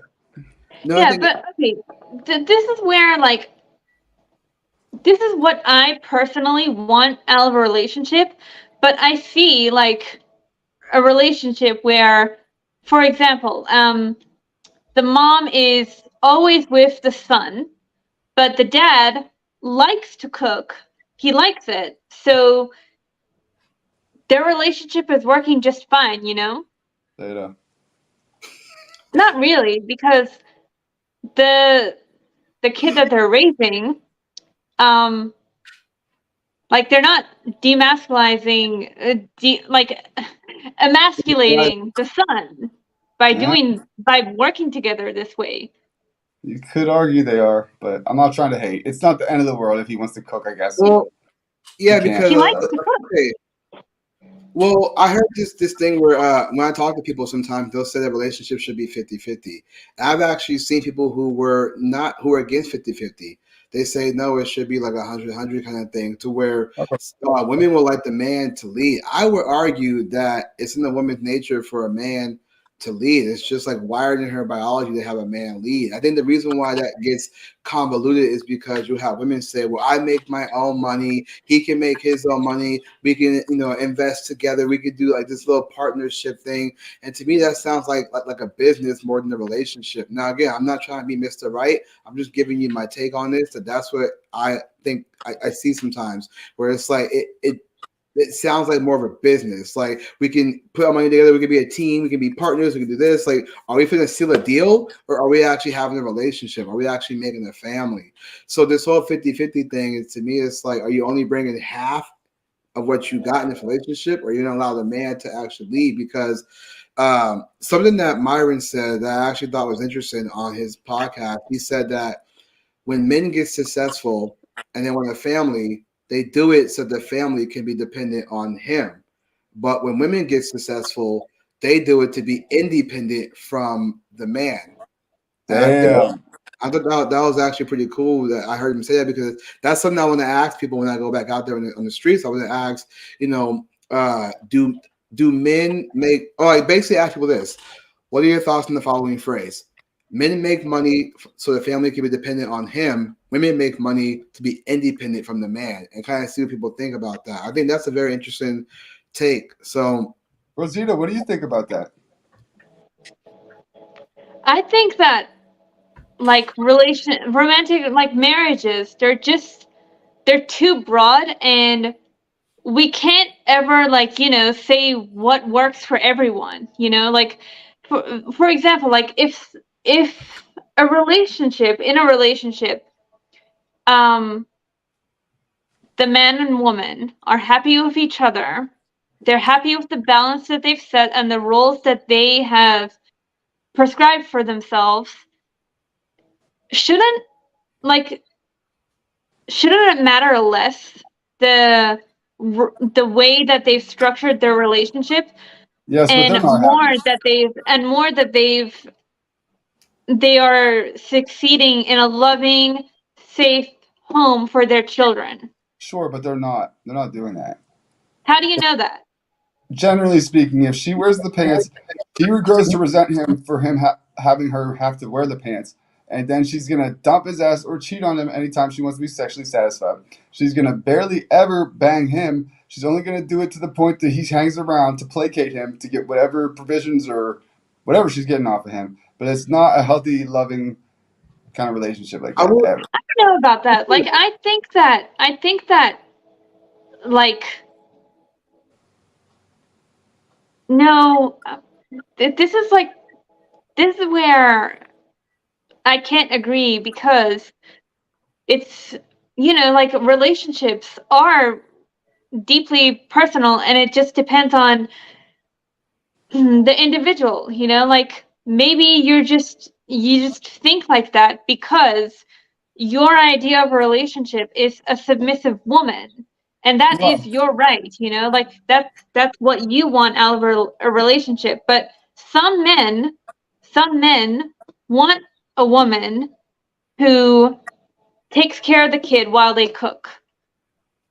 I'm not hating on that factor but what I am saying is I'm a study in psychology as like obviously just an amateur. I didn't go to school for it, but there's a lot. And Jordan Peterson, who I respect a lot, a renowned psychologist, he said far and away in his clinical career, he had to work for as the psychologist for Fortune 500 CEOs. So when their CEOs were having mental issues, he's the one that they saw.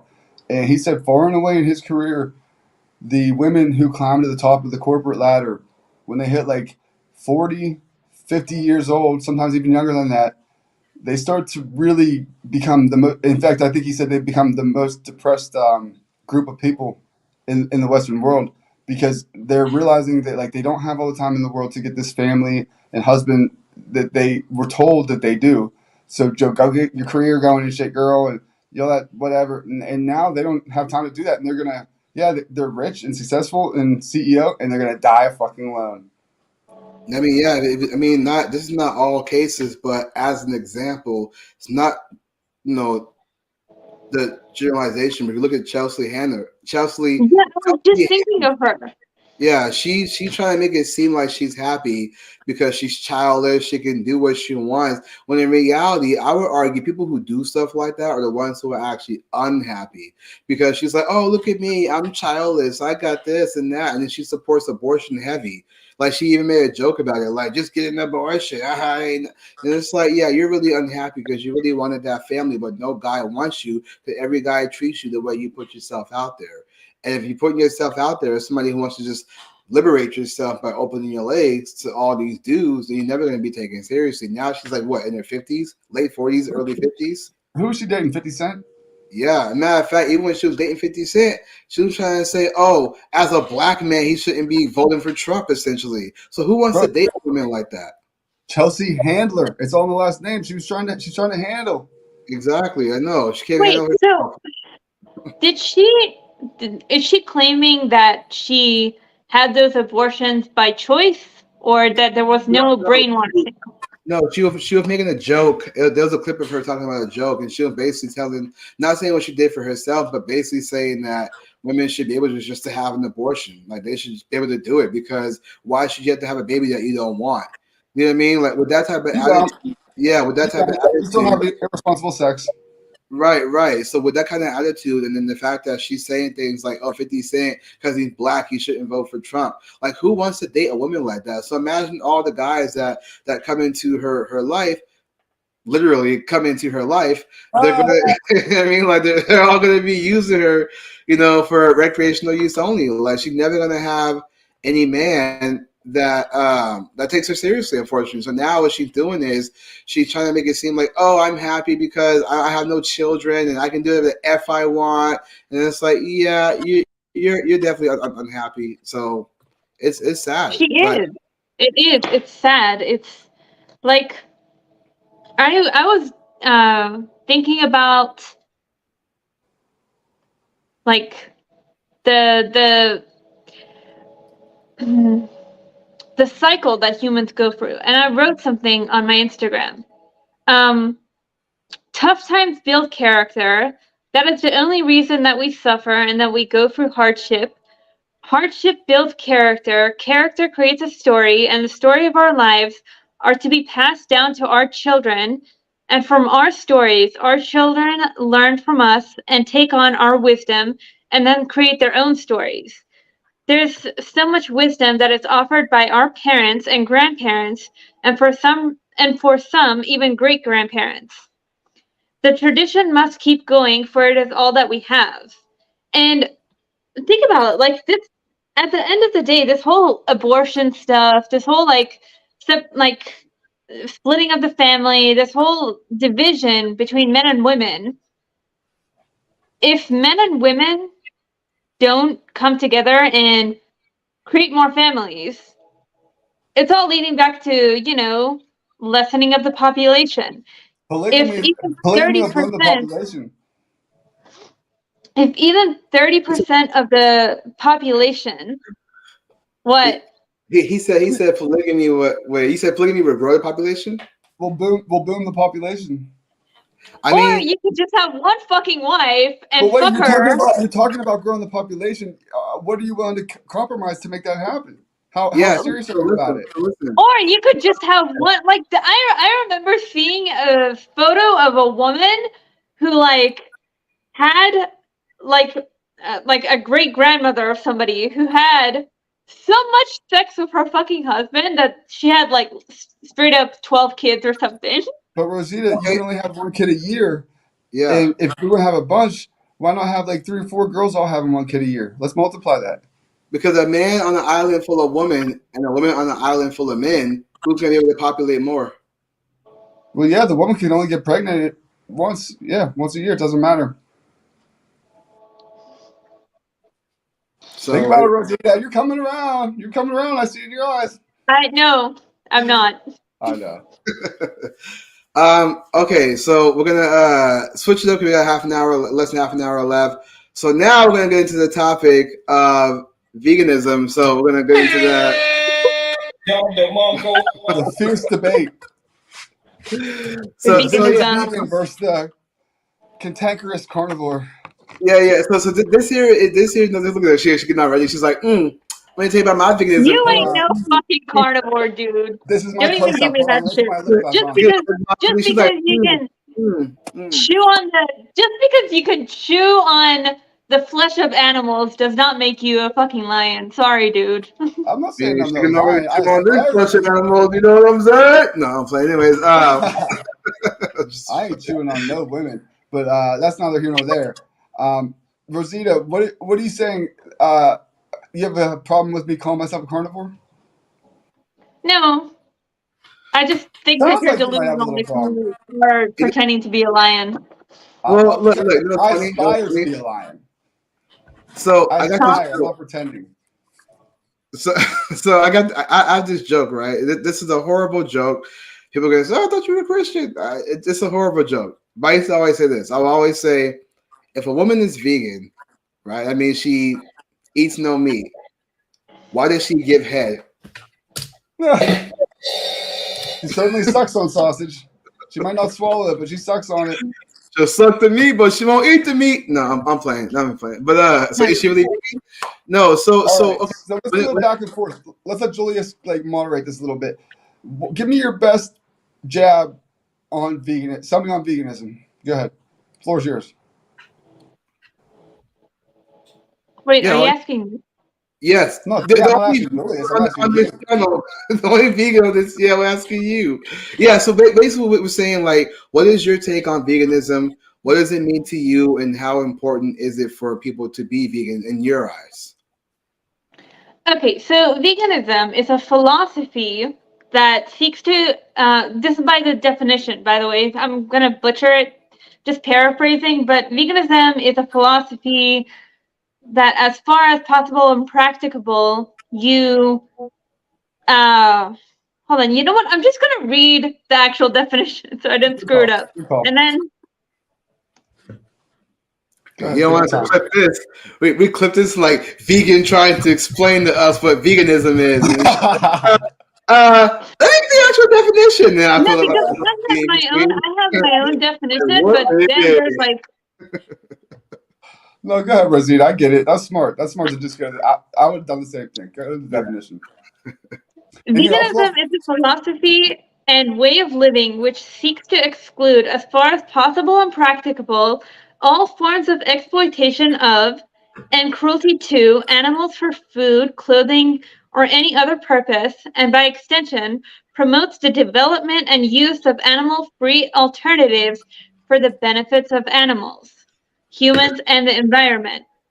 Okay. In dietary terms, it denotes the practice of dispensing with all products derived wholly or partly from animals.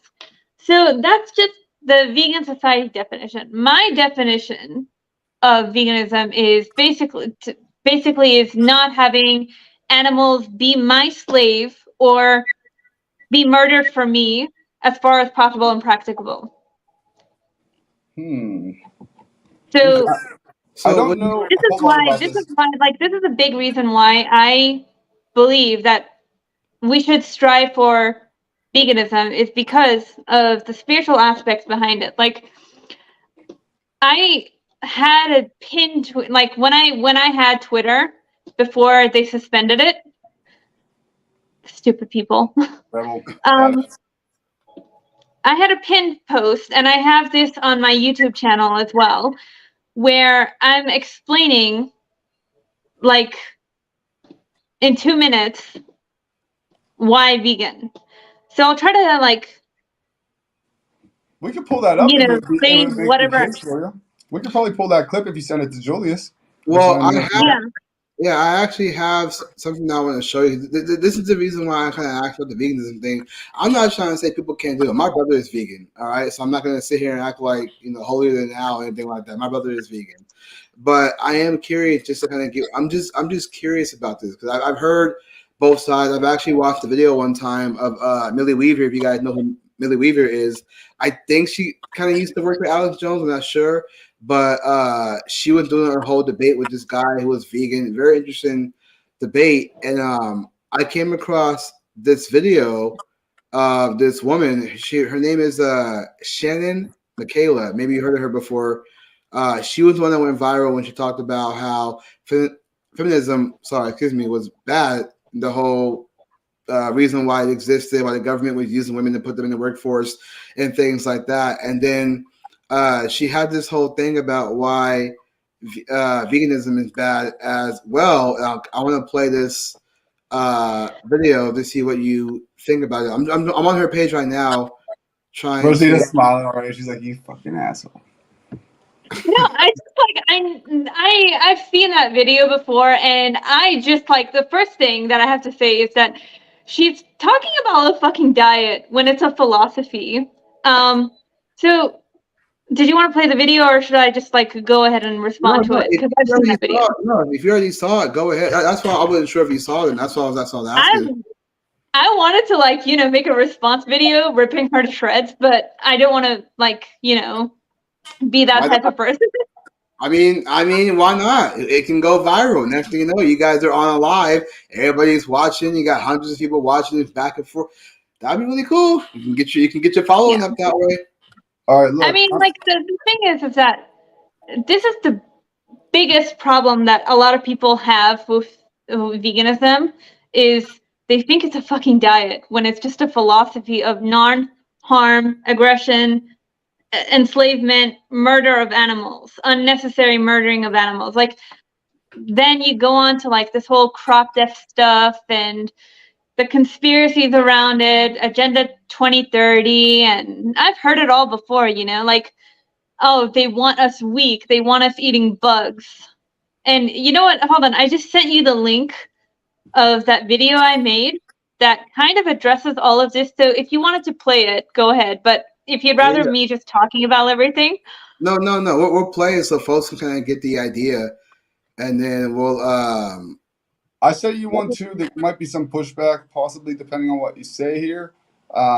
It might not be. I don't know. I'm a layman, but it was interesting to me to hear this side of it. So I want to get your take on it.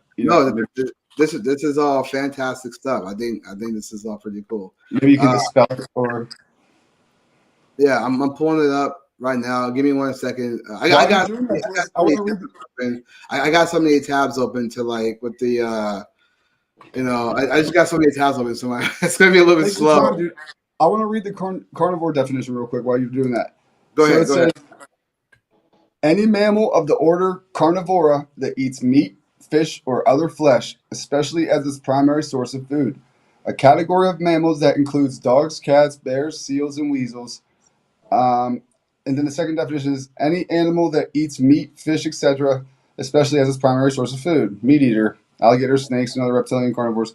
3, any plant that traps and feeds on insects and or arachnids, such as a Venus flytrap. So I would say, I mostly apply to that first and or second definition. Yeah, but it's not a philosophy. It's just a diet, And notice how it doesn't include humans. Well, it's kind of my philosophy. I mean, what is the philosophy behind it? Like, people have been eating animals since the dawn of man, and evil has existed since the dawn of man. What's the philosophy behind it? Wait, hold on. Before you answer that question, Nick. So you're questioning people's philosophy when it comes to eating animals, but yet you don't want nobody to question your philosophy when it comes to not eating animals. Am I correct on that?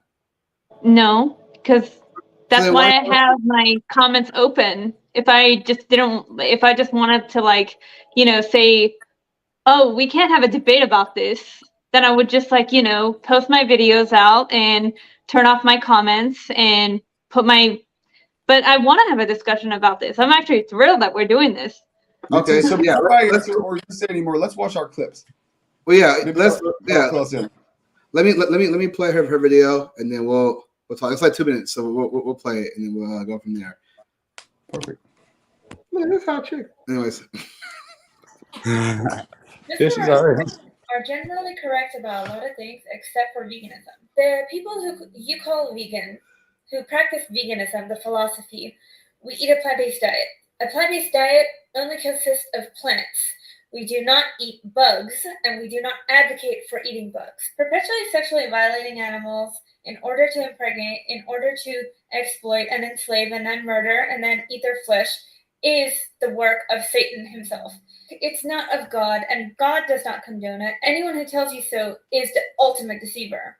When a human being who's not in a survival situation goes out into the wild with a weapon and then stalks animals and then murders an animal for no reason other than preference or taste pleasure, that is man playing God. When you stick needles into animals and torment them to experiment for the purposes of science, that's man playing God. Veganism rejects all of that. A beautiful friend of mine wrote this post today, and I think that it summarizes the goal and the core of veganism perfectly. Not the same, but equal. I would rather feel the pain I feel for them, the sadness, helplessness, the anger, hurt, and guilt, and be able to feel their essence, who they are, and share such beautiful friendships and funny moments as two earthlings together in this life and strange world, than to miss out on all of that and just stand on their bodies and not care that someone existed and that someone was forced out of her body in fear and pain for a meal I did not need. Animals are here with us. Their friendships are gifts. If only we are brave enough to let them back into our hearts and keep them off our plates. Here with us, not for us. So I guess in a way you can say veganism has an agenda to reawaken the humanity within us and stop tormenting and murdering those we deem as below us just because we can, because that falls under the God paradigm, and the God paradigm is the root of all evil. The God paradigm is why the elites view us that way, and we do that same thing to animals. It's karma. Interesting. So, okay. Interesting stuff. Before we go on to play the other video, I just want to say, Rosita, I totally agree and even admire that there's something to be said about not treating animals inhumanely. You know, I think that the experiments on them, I think the slaughter farms, I think all that bullshit is totally fucked up.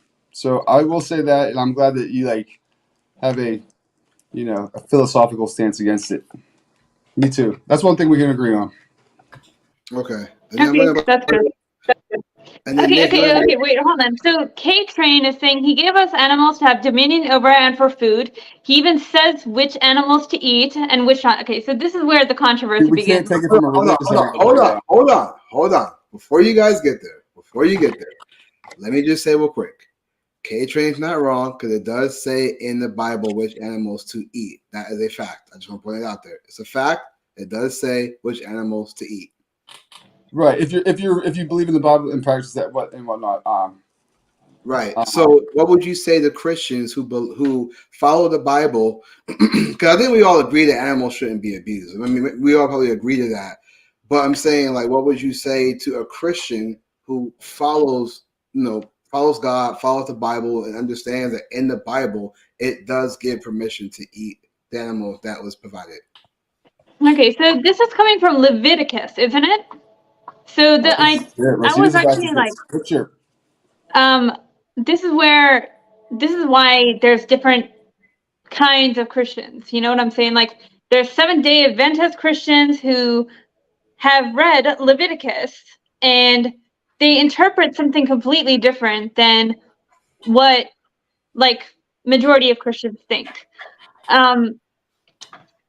When I read, do we have the passage so we could just read it to people, or is it not? Because otherwise, I've forgotten the passage, but yeah, let me it's confusing.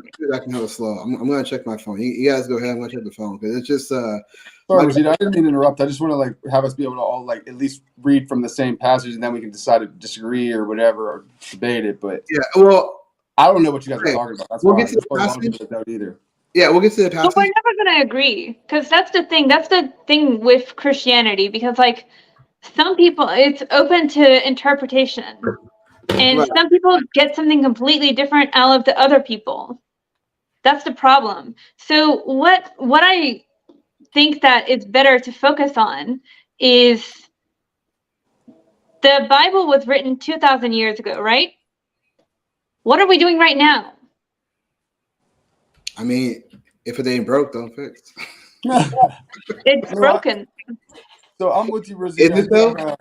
I hear your side of it. It I hear is. this side too. Let's listen to the other clip Nugent has to say, and I'm really curious what you have to say about that. I don't know how long it is. I just pulled it up, but the title seems right. Yeah, no, it's about 4 minutes long. If you really Hold on, let me kill hold on. most things, Hold on, Nugan. Hold on, Nugan. Ted, chill, Ted. Right.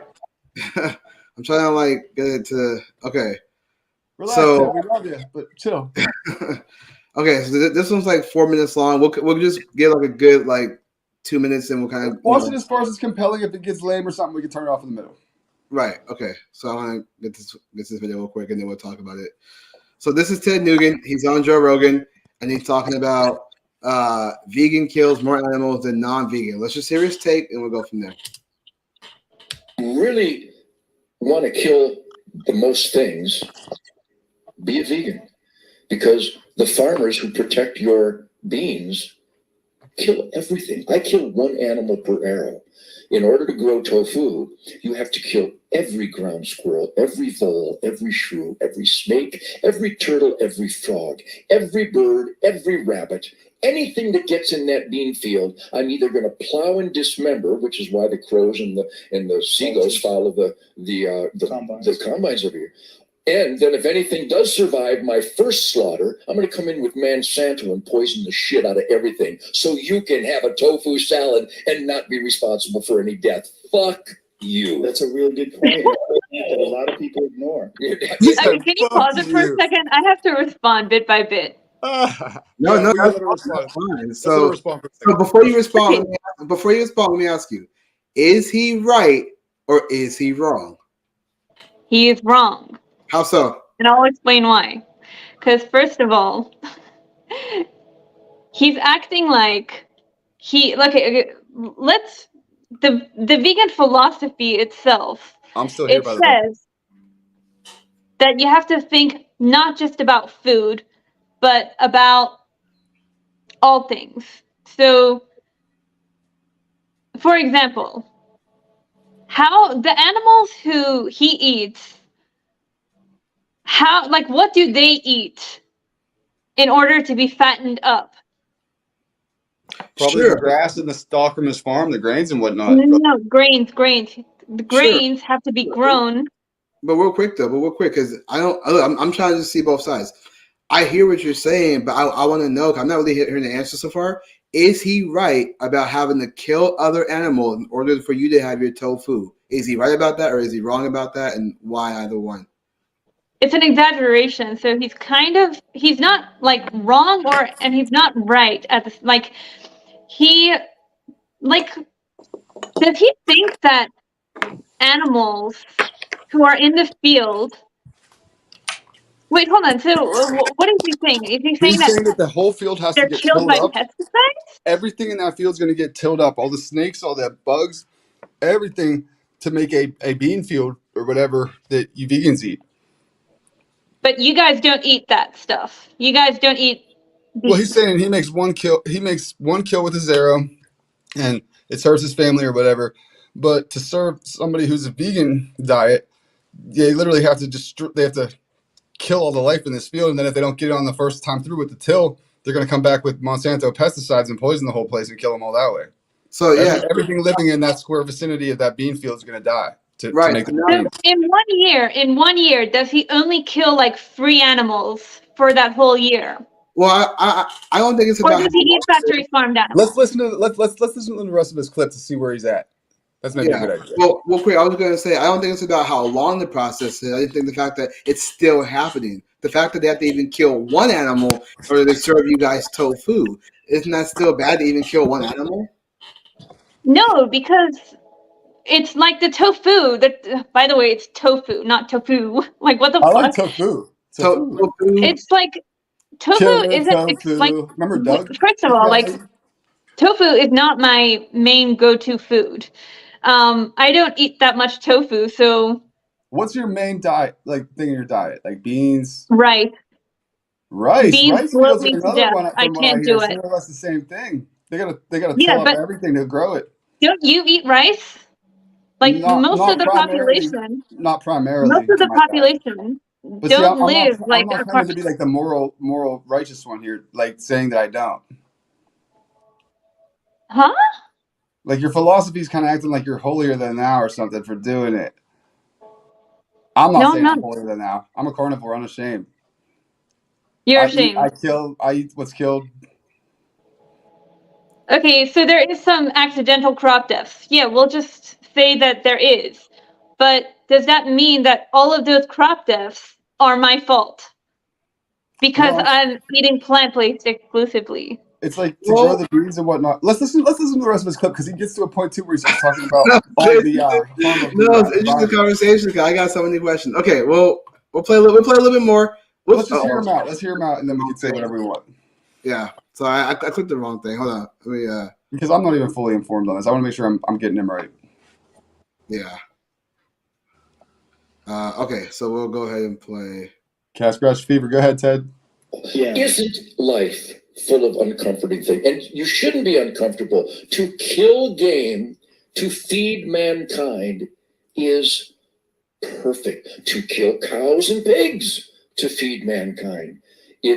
The system is often less than perfect, but until someone comes up with a better system, I salute and genuflect at the altar of farmers and ranchers and people who kill animals to sustain my fellow man. I agree with you.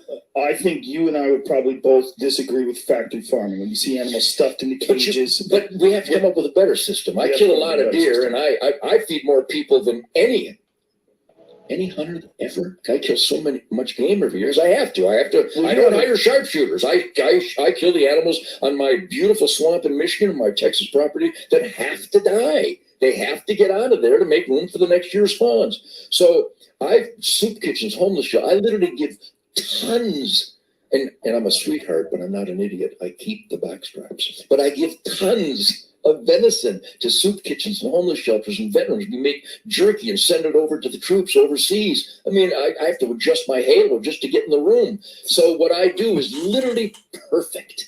Well, the problem is that what you do, everybody can't do. Like everybody's not going to have your kind of land. More people could, though. More people could. Yes. Well, you definitely. I know the Hunters for the Hungry distribute a ton of 250 million, Joe. 250 million meals every year of venison. And there are people that would ban that? Shame on you. Well, I just think there's a lot of films and a lot of documentaries that portray veganism as being this perfect way of living that doesn't have any death or any habitat loss associated with it. And then they look at the extreme of meat eating, which is the worst aspects of it, factory farming, disgusting pig farms, chicken farms. Horrible, horrifying. And the upgrade goes on because more alarms have been sounded, not by PETA and not by the Humane Society of the United States. They're just scam artists. By people who are coming to realize that we do not only have a responsibility to kill critters to feed mankind, but it can be done in an environmentally beneficial way. I mean, if you watch my great late friend Anthony Bourdain on his shows and Andrew Zimmern on the Travel Channel, you watch their shows and the emphasis on environmentally friendly productivity, more and more organic farming, more and more conscientious waste dispersal, whether it's, pig guts and they reutilize those, or in Las Vegas, they get all this wasted food and they feed the pigs so it's good food going in, the pork tastes better. So there is upgrade taking place. And here's the ultimate inescapable fact of upgrade environmentalism. When I was growing up, Joe, Lake Erie would catch fire because of the pollution. It wasn't environmentalists or greenies that sounded the alarm. It was the duck hunters that said, you're polluting this area so bad there's no ducks, there's no wild celery, there's no walleyes, there's no fish, there's no muskrats for the trappers. Hunters, fishermen, and trappers have sounded the alarm more often than not about environmental irresponsibility. And now Lake Erie, that would spontaneously combust when I was growing up, is now the #1 walleye and smallmouth bass fishery in the world. All right. Amazing. So, no, what do you think, Rosita? He said a lot, so you have a chance. You got the floor. I mean, he did say a lot. I don't even know which parts to respond, but I think it comes down to this. Well, I think it comes down to this. It comes down to because what Joe Rogan is saying, that there's documentaries out there where vegans act like, it's this perfect life and we don't eat meat, so we're better than you. But in reality, if you look at the way that they have to, in order to serve you guys, okay, I have a question. Have you ever watched those documentaries yourself? I haven't. I'm just saying what Joe Rogan was saying. I'm just saying. Joe Rogan's lying. I've watched those documentaries. We don't say that it's a perfect lifestyle. We actually acknowledge the accidental crop deaths in a plant-based diet. That's why the vegan. What's that word saying? Crop deaths or crop deaths? That's why, in the vegan Rosita, I'm asking honestly. What was the word you said? Crop deaths? Crop deaths? Like dead? Death. Okay. Yeah. I'm just clarifying. I'm just making sure I'm following. Yeah, because did you think I was making a joke about crop dusting? Go ahead, Julius. No, yeah. Here's the thing, because it's like you're using the word accidental. I'm like, is it accidental or is it actually on purpose in order to feed you guys the non-meat that you guys eat? It's accidental because, at the do you guys how do crop deaths actually happen? The tractor's there, and then the animals don't even they just await their death. Sorry for being lame, but what is crop death? I want to make sure I'm following. I don't even know what that is. So crop death, when I think of crop death, is the animals, the small animals, are on the field where plant-based food is being grown, and they don't they're just there, and they die throughout the process somehow, some way. Okay, crop death. Yeah, that's a really good PR spin on what's happening. By the way, I'm glad I asked because it's not. It sounds like crops are dying, but in fact, the crops are causing deaths to the animals. That's what that is. Okay. Wait. So I just want to make sure I'm following. Just want to make sure I'm up with it. Okay. Yeah, because if the crops are causing deaths to the animal, how they do it, again, that's still deaths to the animal in order to feed vegans. So no. This is where you're getting it wrong, in my opinion, because it's not actually the crops are majority of the crop, because animals have to be fed something, right? In order to be fattened up, in order to grow. So the crops are actually going to the animals because majority of the world are eating animals. Unfortunately, people want to eat animal flesh. So how are these animals being grown? Are they just eating grass all the time, or do they have to eat grain? Do they have to eat proper food in order to be fat and plump and have enough flesh for the world to eat? It's not going to do you see what I'm saying? There's only less than 5% of the world who are eating a plant-based diet. Yeah, but I guess the question comes down to, again, I would just say it goes back to that if they're having to kill animals in order to feed people like yourself, is that still something that vegans should address? And if so, why are they not addressing the animals being killed to feed you? Well, the thing is, it is being addressed, but that is that's way down the line. First, we have to get rid of factory farming, and then we have to explain to people why it's wrong to kill animals at all. Because majority, let's get to the big thing, and then we'll figure out the small things. The other things later. You know what I'm saying? So kill the animals so you guys can tell us not to kill animals. That's not what I'm saying.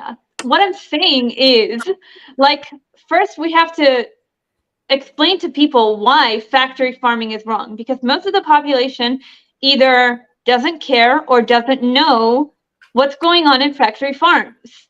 They just eat animals because it's the tradition of the thing. So I First, we got to get rid of factory farms, but that I will I say, would not say we got to throw the baby out with the bathwater and get rid of eating meat with that. I just think that's an inhumane way that we harvest meat. Just like you guys harvest your beans inhumanely, according to Ted. You know, it doesn't mean that your way's wrong necessarily. Yeah, it's just your method is wrong. I would agree. I mean, if animals are being treated a certain way so that we can be fed, I'm not liking that either. Especially the way that they're processed and go to the stores. I'm not liking that either. What I'm saying is that just based on your statement, when you said, well, we know that they're killing animals, but that's just a small problem. Let's address the fact that people are intentionally killing animals. But but omission of killing the animal is still killing the animal. So why not address every situation simultaneously? Why put the ones who are dying, the small amount who are dying off hold, just to focus on the ones people are intentionally killing? Should we just address them all the same? No, because we have to, if this is like, for example, the reason why I don't think that we should address everything at once is because humans don't have that capacity. If human beings knew all of the suffering in the world, and they wouldn't be able to handle that. Does that make sense? Sure, but don't animals suffer in order to feed you guys? No, because I mean, yes, they do suffer, but the goal of veganism is not you can't eliminate all harm. It's like saying there are some accidental car accidents and car crashes while you're driving, because some human beings are flawed, they're having a bad day, they could have car accidents. Sure. So should we take away car accidents completely because of some accidental deaths in car accidents? Yeah, well, I guess what I'm saying is that, and again, I'm not trying to make it look bad or anything. I'm really just curious. The only reason why I'm talking like this is because it's like, if I'm being told like you're killing animals, you should, if you're a pro-life guy, you should be pro-life animals too. But then you say, but let's ignore these animals being killed in order to feed me, the vegan. Let's ignore them, but you gotta stop killing animals. Do you see how that doesn't kind of work? No, because like I said in the beginning, we're never going to reach perfection, and that's not the goal of veganism. The goal of veganism is to do as much as we can possibly and practicably. So there will be death, but like most of the population, they're eating both plants and animals. They're not just eating, most of the population aren't, carnivores. They're not just eating flesh. They're eating both foods, foods. And you can't eliminate all of it. You can't eliminate all deaths. You can just do the best that you can, and that's what veganism strives for.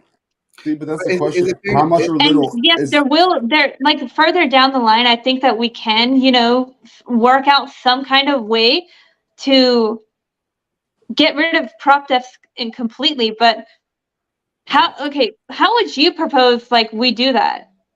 Well, I would start by not calling it crop deaths, because I feel like that's trying to mislead me. I don't like that term when we're talking about. How would you go about your concern for the small animals instead of the big ones? No, listen, I have concerns for all of them, including, like I said, I don't want slaughterhouses and shit that are inhumane. I also don't want them tearing up all sorts of land just to till extra amounts of beans for you guys who have unusual diets either, to kill those animals. Why would we tear down land? Well, that's what he was explaining, and that's what I think I understand it to be too. I've seen it before. That's why I pulled up the clip. He's saying the rice fields, the bean fields, and all that, they have to get tilled. There's nothing that grows there anymore after you decide, we're going to make this plot of land where I grow my beans or my rice or whatever. You till that whole place, all the living life in there is dead from then on out. So it's kind of like inhumane. And you're tilling them up to kill them. Okay, so... Well, let me ask you this. Rice field. Real quick. Let me ask you this. And this is totally off base, but I'm trying to just kind of make the analogy. You care about life, period, right? You care about human Yeah. life, animal life. This is totally like stupid. I'm just trying to find my own interpretation. Do you care about bug life? I mean, I asked that I question. guess Yeah, so.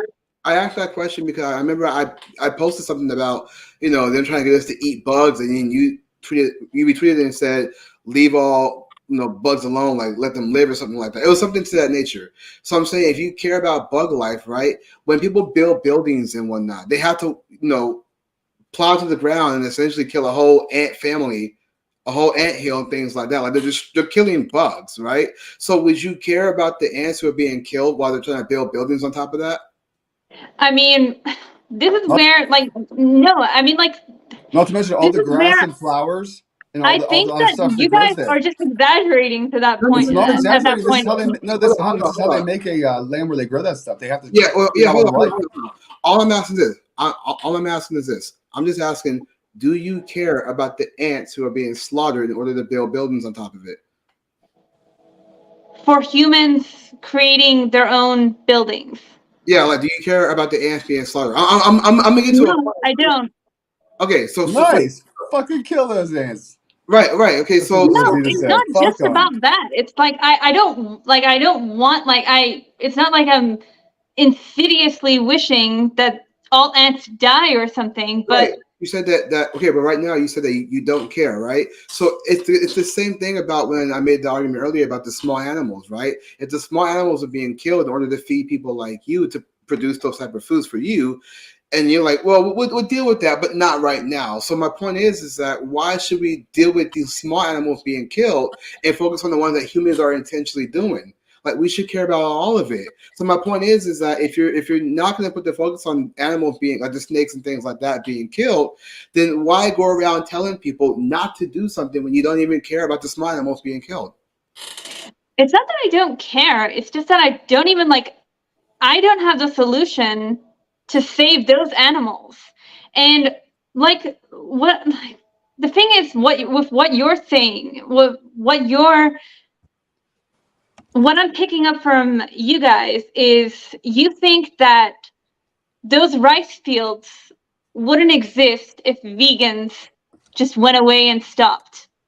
Those rice No, fields no, are for they're everybody. greatly exaggerated because of the vegan diet, which is Well, unnaturally consuming most of the rice and beans and stuff like that. yeah, real Like quick to K-Train comments. So okay, I'm gonna address K-Train. K-Train in the comments says let me pull it up.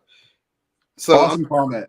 yeah, I'm gonna tell you why I made the argument that I made in just a second. He said, as a farmer, we're not killing thousands of small animals every time we plow a field. I've literally gotten off a tractor to move a baby rabbit just to see a field hawk come and grab it and eat it. Right Amazing. now I get that. And K-Train, you're a true blessing, man. You're a true hero. I mean that. The reason why I made that argument because I was going off of what Ted Nugent was saying. He was talking about how these animals are being killed, and like I'm not saying that you guys are all tractors, people who do farming, that they're killing every animal. I was just going off of the fact what Ted Nugent was saying about the smaller animals being killed in order to feed the people who are not, or to feed those who are vegan. So because of that. And then your comment earlier saying, well, we can address that, but later on, let's focus on the fact that humans are intentionally, let's focus on the factory farming. And I totally get that. But why are we ignoring even the smallest animal being killed in order to address this situation? Why? You know what I mean? Like, why? Because we can't like we don't have the empathetic capacity to deal with all things at once or we'd go crazy. Like for example, you are pro-life, right? Oh So Lord. you know that you value life, but then somebody is going to eventually press you about like a rape victim who is a minor child who got pregnant. So what would you do about that? repeat that again, if you don't mind. Okay, actually, what about the phones that we're on right now? Like right now, the reason why we have these technological advancements is because some human being out there is slaving away creating these products for us. What are you going to do about them? I ain't doing shit about to none of it. lessen That's their not my suffering. stance. That's yours. No, I get your point.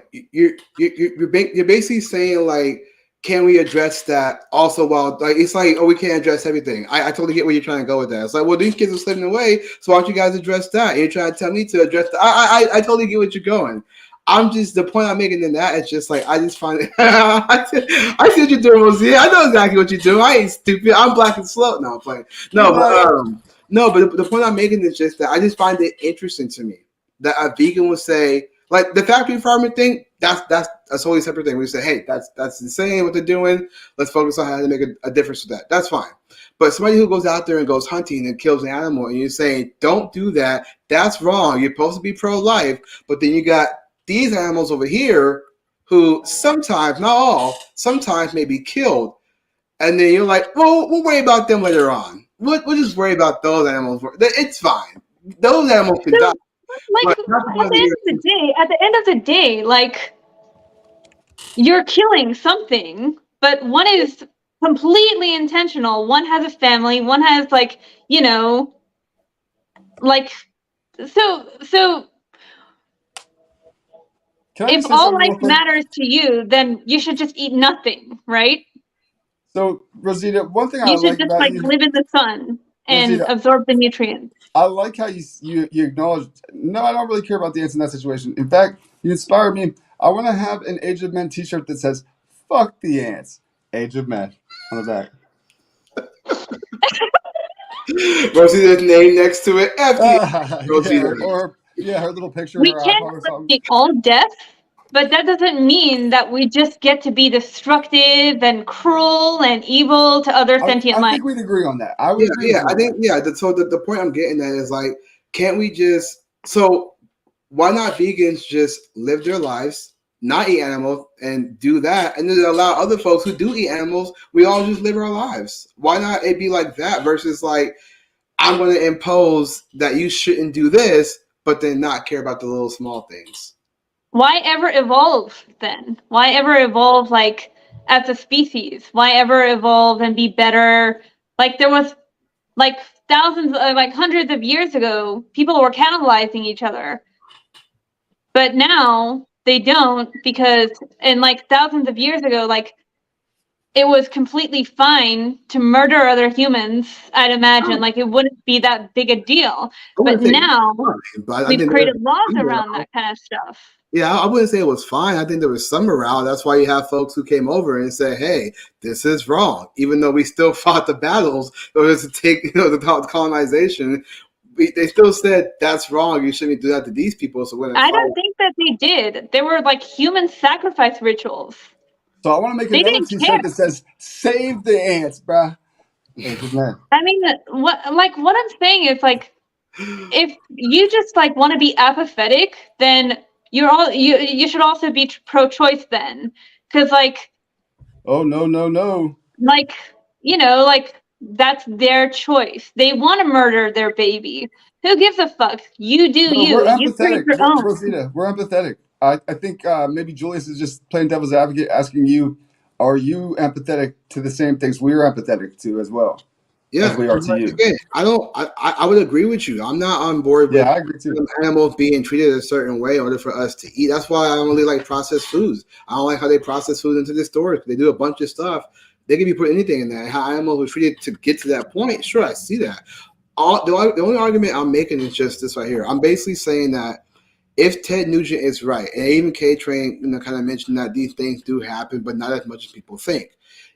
If these things are happening, that animals are being killed in order for people like yourself to be fed food, certain foods, then why is it that there's we're ignoring these animals being killed, but yet we address the ones that say, well, factory farming is bad, people who go out and hunting is bad, but yet I'm going to ignore like the snake over here, or maybe that bunny rabbit that K-Train wasn't able to save. Like, I'm sorry, but didn't you guys say that you would like shoot a snake to death if it came to your house? I didn't say that. Nick said that. No, not just a No, snake. okay, but That thing was literally the let's just size of a pretend snake from Anaconda. That's the movie Anaconda Snake, dude. Don't just sell it on No, yourself. the movies. Like, hold on, real quick. For the audience that doesn't know what I'm talking, that may not know what we're talking about, there's this video that I saw on Twitter where I don't know where this was at. Might have been a different country. Massive snake. I don't think this happens in America, but there is this house that has something going on in their roof, There's and like 2 massive snakes. yeah, the story when they call it, they show up and they have this like snake stick to get the snake down because they thought it was like a little small one.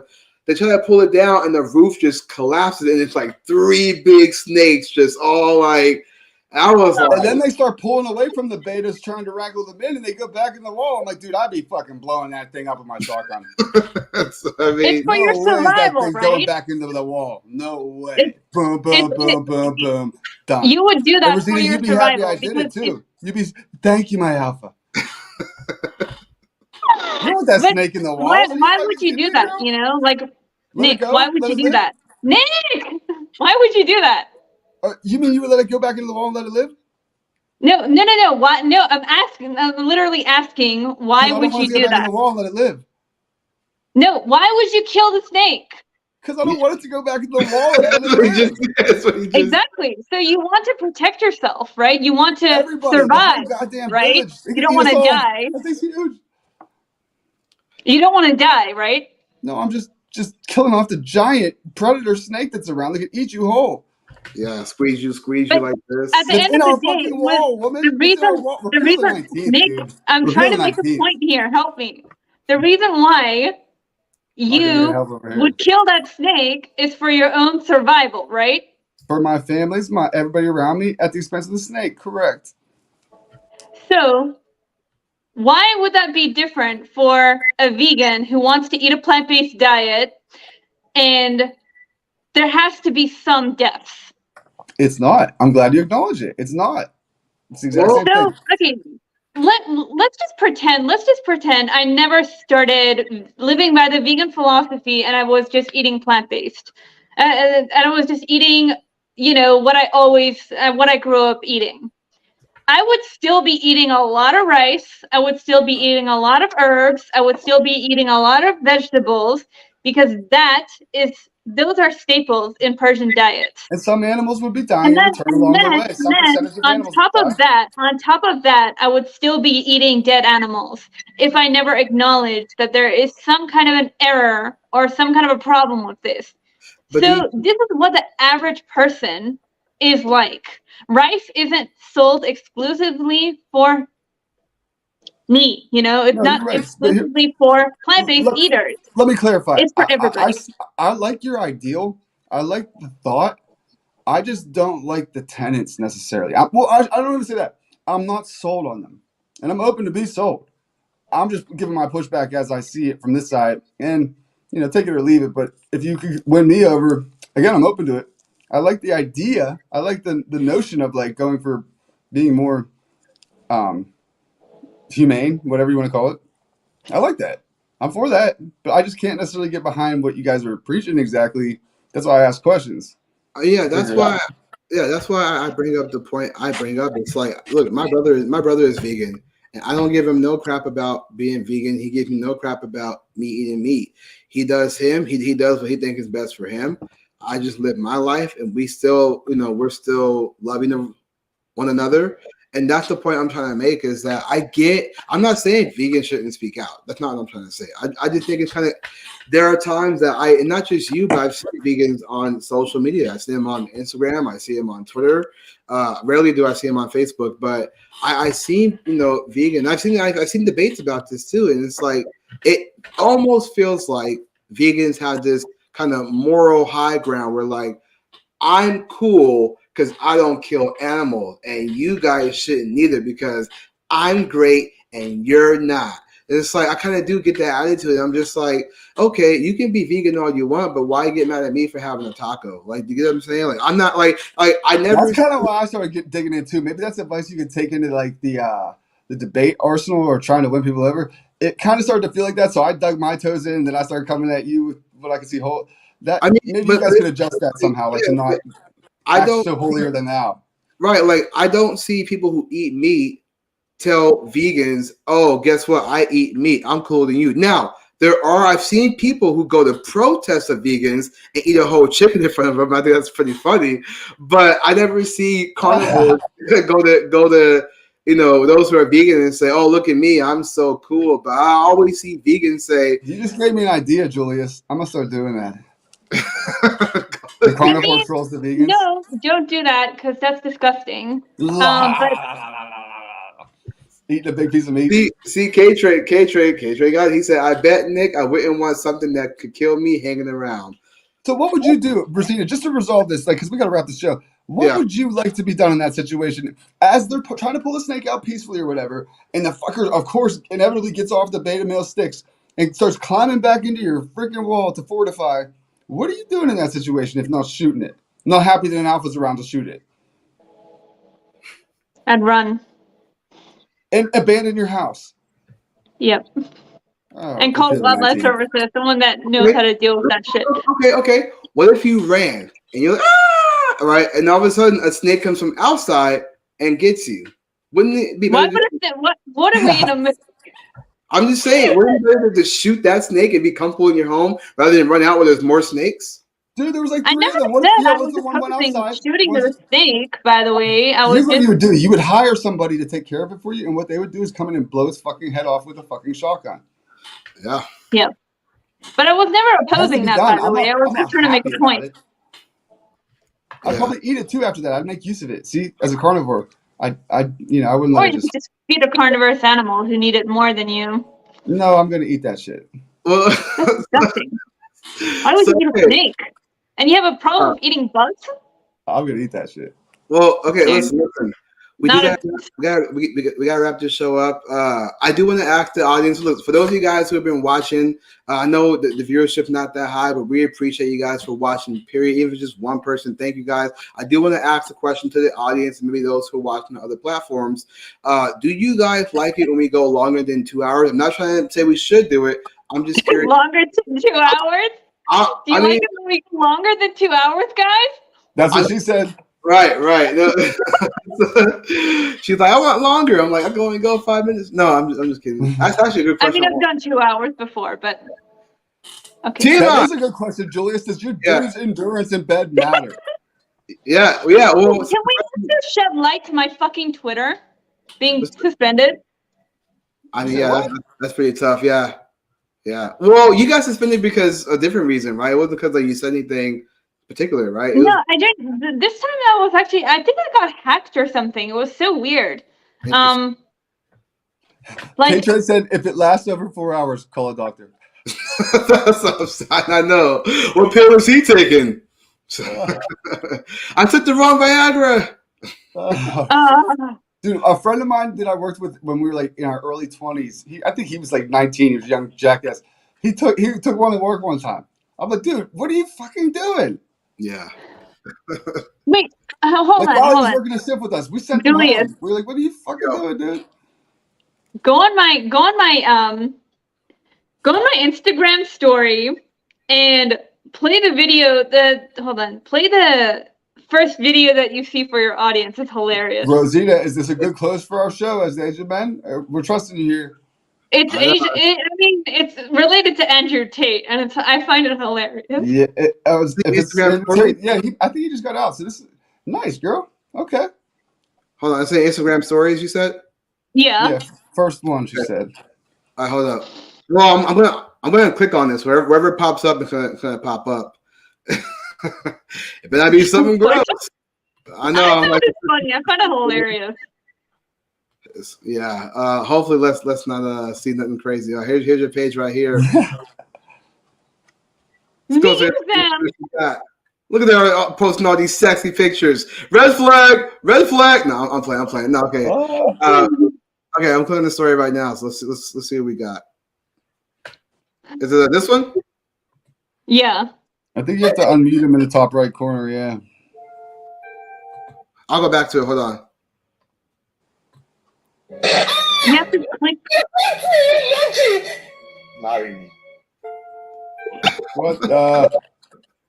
So hold on. So read the caption. That's hilarious. Andrew Tate fans trying to propose to their crush. So Andrew I Tate, can't see it. What's it say? Andrew Tate fans trying to propose to their crush. slaps her first, and then all of a sudden he says, "Marry me." You know, it's funny. Look, I knew it was going to be a dig on Andrew Tate somehow. yeah, you know, it's funny. You know, like that whole video about him slapping the other girl, like that was like a kink between those two, and that's been said. She came out and said it. That was a kink between those two. People may not like it. No, I like Andrew Tate. I just found that funny because sometimes, like sometimes he makes some really like nice, meaningful tweets, and then all of a sudden he's just like gone back to alpha, and it's just like it's so funny. Like the contrast is hilarious to me because like sometimes he's like posting something meaningful and deep, and then he goes like, "You're not worth anything." He's right. If he is out, I'm gonna look that up and find out. Cause I know Myron's been talking about. They had a recent video about the two women that came out and basically said a lot of rumors. Yeah, things are coming out saying that they were setting it up. It was a frame job the whole time. Yeah, yada yada. But we'll see. We'll see what happens. So, Rosita, do you have any last words you want to get to the audience? Anything you want to plug? Any new videos or anything like that? No new videos, right? I mean, like I'm contemplating kind of like addressing my online stalker because he just won't stop. He keeps creating new fucking accounts no matter how many times I block him. Is that Mitch? Yeah, I was gonna say, is that Mitch? Mitch is stalking. Who's Mitch? My advice: don't give them any airtime. Don't let them see you thinking of them or stressing over that. That's just my advice. Is that Mitch? I try not to, but it's like, what the are you doing? You talk about being a bitch? Yeah. Mitch information. Yeah. That was a good high note to end on. Fantastic. I have YouTube, I have Instagram. I will get my Twitter back because I'm pretty sure I was hacked. And what's the handle to all your social media accounts? What's your handle? Earth to Rosita on YouTube, Earth to Rosita 2 on Instagram, and on Twitter, it's Pisces Rose _. Unless I never get my account back. If you send them to me or Julius, we'll try to link them below. I'm also on Gab. I should have. Yeah, I should have your link down below. If not, I don't know if I think I did put it down there. I'm not totally sure, but if not, I'll add your link. We always have any guests we have on. We always put their link to their Instagram. People can follow it on there and kind of go from there. I know you have like a Linktree account, so people can just go on Instagram, check from there. So, Rosita, we appreciate you having you on again. So hopefully you'll always come back and we have any kind of conversation. So we appreciate you being on the show. That was a great combo. Thanks for having me on. No, thank you. For real, you step into the heat. Definitely great. You step into the hot chair and you come swinging, and that's what we like. We enjoy it. Yeah, it was fun. No, this was a great episode. We went longer than usual. This is pretty cool. So that's what I'm curious too. Yeah, that's what I'm curious to know. Those in the chat who are watching, if you guys want us to do, or if you think we should have like a little bit of a longer show, 2.5 hours, just let us know. We'll try to see what's up. Maybe we'll do it. Maybe we won't. Maybe every now and then we'll do it, depending on who we have on as a guest. But just let us know in the comments below. And if you guys like this video, do hit that like button. Do share this out to to get folks to know what we do, what we talk about, and things like that. Always great. Fun time to have guests on and things like that. So do check us out. Again, hit that like button, subscribe. You want to follow us on all social media platforms. All the links are down below, including for our guests as well. You want to support us, all the links are also down below. So Nick, any last words? Amazing. Hasta la vista, baby. You want to plug anything like that? Maybe a little propaganda? Yeah, thanks. Good look. I do want to say I'm starting a new show with my friend Layla, co-host in crime, Propaganda Culture, where we're getting into the thick of things as far as where society's heading, the evidence we have as to why, and how it's coming about, and how we can use those weapons to kind of work towards our own end, maybe against the enemies, if you'll call them that. Nice.